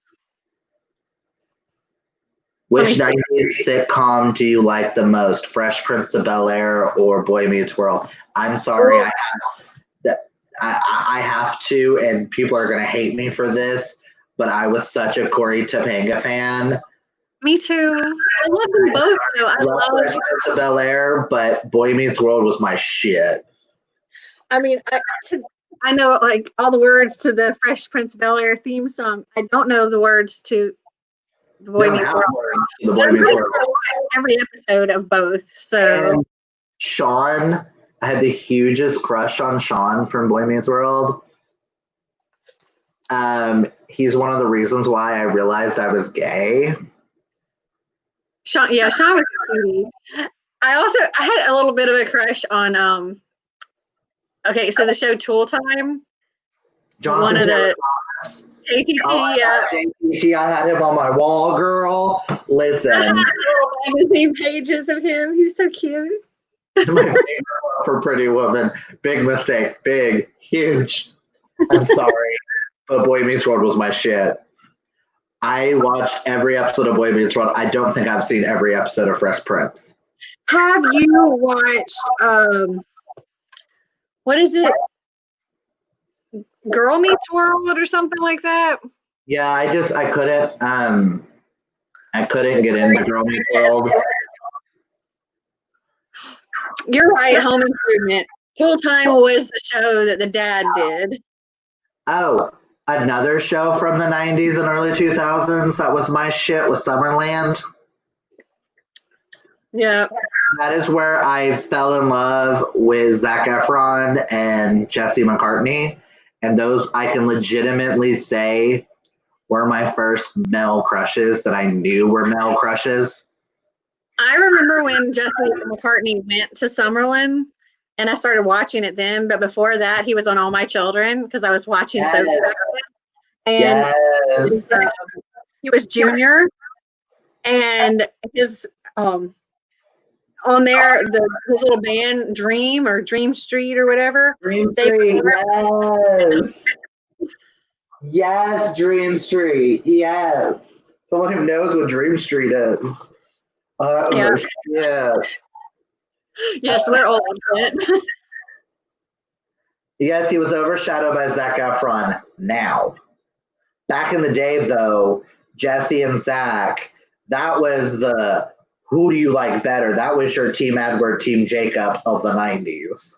I don't know. I think back then I think Jesse overshadowed Zach back then. Zach was new to the scene, and I fell in love with Zach because I was so Team Zach over Jesse for the longest time. But, like, listen.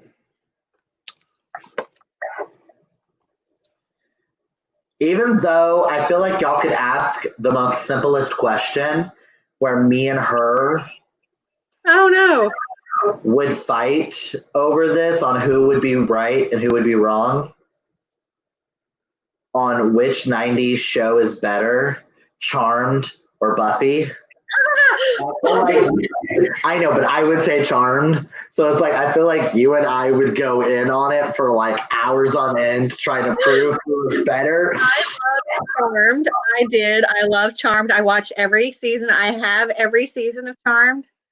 However, I also have that for Buffy. Buffy was and is the shit. I love Buffy. I used to own every season of Buffy until they got stolen.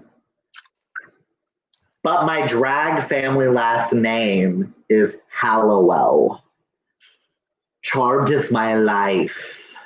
Okay, so here's a really good, like, how much I love both series and a really good way to kind of rank them.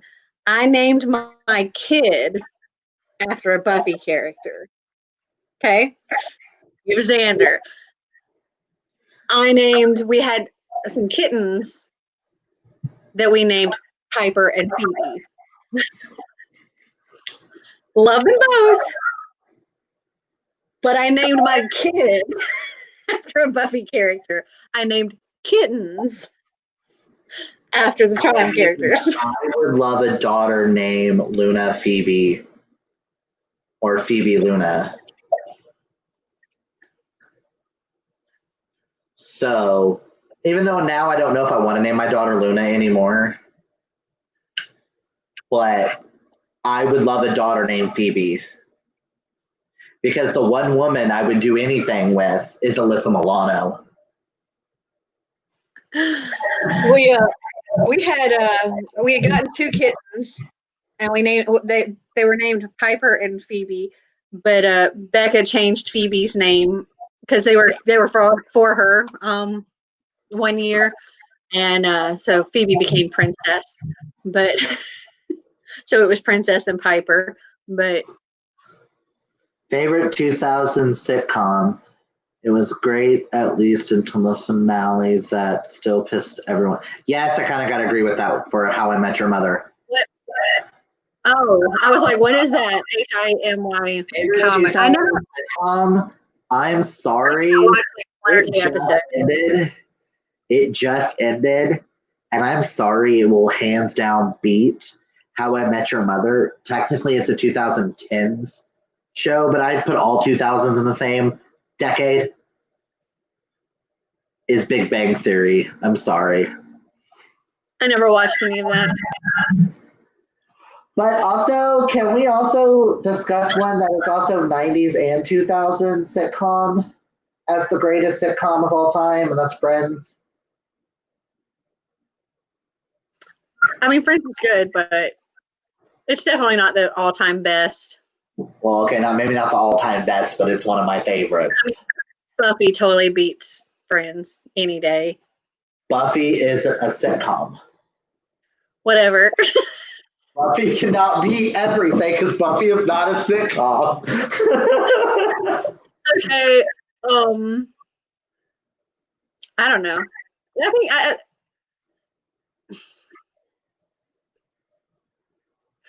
But wasn't it though? It was like prime time drama. Friends is labeled a sitcom. And until Big Bang Theory, Friends was the longest running sitcom until Big Bang Theory. Let's see. Oh, I have some other sitcoms here that I would probably say I like better than Friends. Apparently, The Simpsons counts as a sitcom. I don't really count it as a sitcom. We don't count Simpsons on any list. But Schitt's Creek, New Girl, The Ranch. What else? Ones that I liked and watched. Family Matters. Wasn't a fan of Family Matters, but that's just I didn't really connect. Will and Grace. Okay, hold on. You mentioned Will and Grace. Will and Grace will be friends in my head and in my heart. So, but that's just because I am totally a combination of Jack and Karen. Even Roseanne, I think, was probably better than Friends. I don't like Roseanne as a person, so I can't. Yeah, no, I'm the same. But as far as how much I watched that show versus how much I watched Friends, I probably watched a whole lot more Roseanne. I watched a hell of a lot of Friends. Oh, and yeah, I'll give it to you. Modern Family too. Is a good one. Oh, I know exactly what you're talking about, Terrell. I was just like, what the crap? Because yeah, I watched that show, and then when all that happened, I haven't watched anything since. But I was just like, seriously? Yeah. Finally, something I don't know. The drama I don't know. He was We'll find it out later. Rape charges. Yeah. Okay, I think I know what we're talking about now.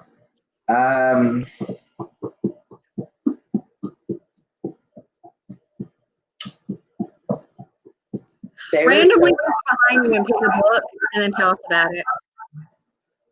Favorite soap opera, real fast. My favorite soap opera? All My Children. One Life to Live. I don't watch them anymore, but I watched All My Children, One Life to Live, and General Hospital. Those are the three I watched, and they all came on back to back on the same channel. I'm proud of her. It's about fucking time she won, even though Miss Cracker was robbed. I just finished watching the finale right before our second live show started.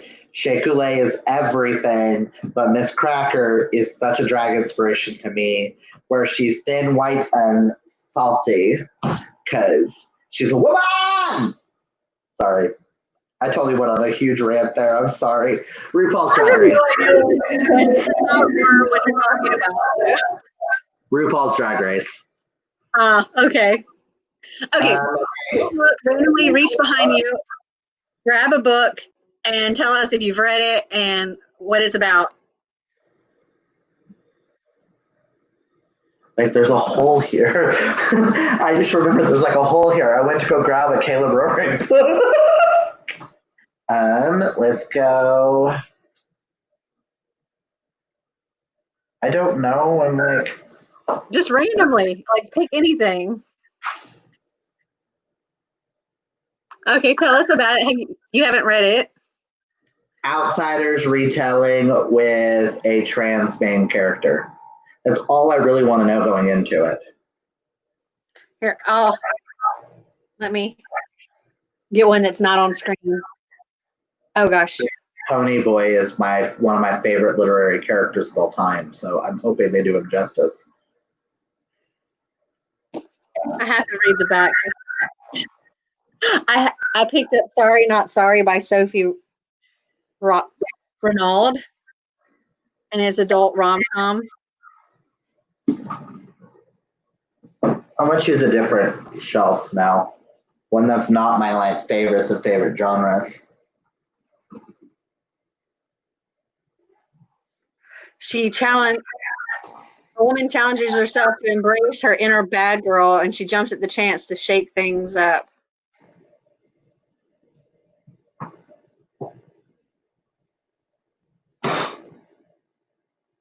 Says if you're a fan of romantic comedies by Sophie Kinsella, Lindsay Kelk or Matt Dunn and love TV shows like Girls, Crazy Ex-Girlfriend, and Jane the Virgin, you won't be able to put down this hilarious read. My second book I just grabbed, I have absolutely no idea what it's about. You sent it to me. Oh. I just reached back and grabbed. I looked back to make sure I was like grabbing on a shelf because I felt like the air. That book was just I won it when I went to BookCon, and that's the first book in a series, and I don't know how to explain it, but it's bizarre. And it's horror. I'm like, it's on this random shelf back here because I didn't know what genre it was. So I'm pretty sure it's horror. Sarah Michelle Gellar, yes, come on, all my children. But can we also go back to how about a 90s? Hold on, 90s staple, Blossom. I love Blossom. And then we also love the fact that she turned out to be a freaking genius.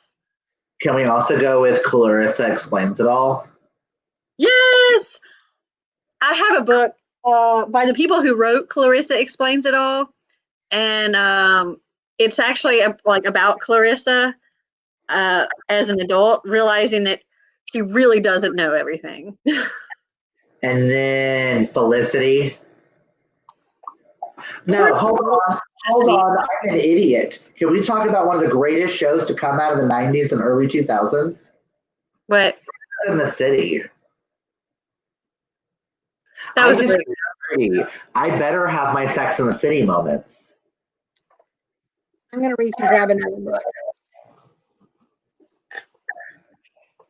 I picked up Because You'll Never Meet Me by Lee Thomas. About somebody who's deathly allergic to electricity.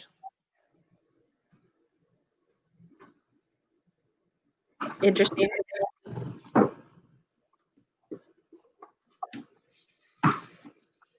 Okay, here's another random one. Of course, any book I pick up is one I haven't read. I'm going to assume this is paranormal. I do believe so, yes. All I know is there's 4 brothers and this main character, like, what the gist I get from the back is she wants to be fucked by all 4. But it's kind of the vibe that I get. She's like, ooh, you're hot. Ooh, you're hot. Ooh, you're hot. And they each represent an element. We need to buddy read that book because we both have it. And that would kind of go with what we were talking about earlier about like reading a book by an author we already know we love. What if we both choose a book by an author we already know and love and a book by an author we've never read from before to be like the 2 we read each month? Huh? Say that again. Okay, we read one from an author we know and love. And then, I don't know, I'm just going to grab a random one and say we read a book by an author we've never read from before. Not saying we're going to read this book, but you know what I mean? But you know what I mean? Yeah. How cool would that be? That would be kind of cool. I mean, yeah, I was trying this month or for August, I was trying to come up. I don't even remember. I have to look and see what we picked for August. Trying to get one that, you know, more people will join us for on our buddy reads. I have to look and see what we ended up choosing. I know we're doing the next to the Throne of Glass. Great, I still haven't started that. So if any of you that are watching this want to be part of our Twitter chat group, not our Twitter buddy read group chat, send me a message on Twitter. I'm at Completely Mel on Twitter, and I'll add you. Or send me one at Reads Readers, and I'll add you too. Right now we have like 12 people in our group, and not everybody reads the book, like we may have, like this particular week, we were reading Death Prefers Blonde, and like 3 or 4 of us out of the group were actually reading that. But starting tomorrow, I think, we're going to start reading The Lightning Thief by Rick Riordan. And I don't know, I mean, I know several people are going to be reading that, but not everybody's going to read that. Oh my God. I've been sitting here trying to figure out what book is going to count for water on the cover. And I forgot we were buddy reading that, so I guess I'm going to be reading that. There you go. Oh, so for August, our plan is to read The Queen of Shadows, The Sea of Monsters, the second book in the Percy Jackson series, Graceling by Kristen Kishore, and Legend by Marie Lu. Which I will be joining with 2 of those. I will be joining with Graceling, and I will be joining with Sea of Monsters if I read The Lightning Thief this month. Well, The Lightning Thief will be a quick read, and we split it up over the week, so it'll be done before the end of the month, the way I have the buddy read split up. Here's Graceling. For those that don't know what Graceling is. But I don't have the Marie Lu book. And it doesn't intrigue me. And I haven't started Throne of Glass yet because I'm scared. Because I love ACOTAR so much. I understand. I might have liked this series more if I'd read it first. I don't want to hate it. Well, I can tell you, Air of Fire, I've given 4 stars. So each book I'm liking a little bit more. Plus, I don't know if I'm ready for a 1,000-page book yet. For that last one. Yeah. With the Bible 10 pages. Dude, these Outlander books get insane. I could not get into Outlander. I tried. I was buddy reading it with Nikki. I DNF'd it after 100 pages.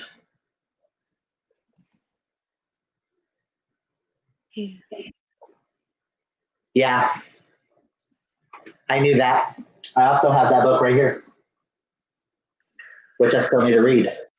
It's funny, we were actually discussing Louise Duncan in the live show with Caitlin. And I mentioned this book, Summer of Fear, in that.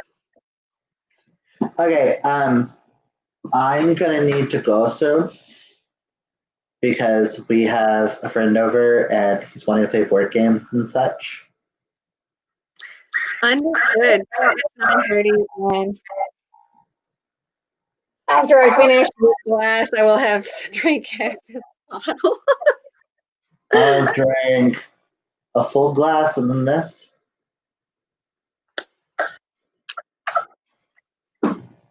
I've been sipping at it because it's nasty. I'm not drunk enough for this alcohol. Bye, Terrell. Thank you for all of your fabulous questions. Yes. But I think we should start wrapping up because I can go hang out with them for a few hours before I have to go to bed because I have work tomorrow. All right.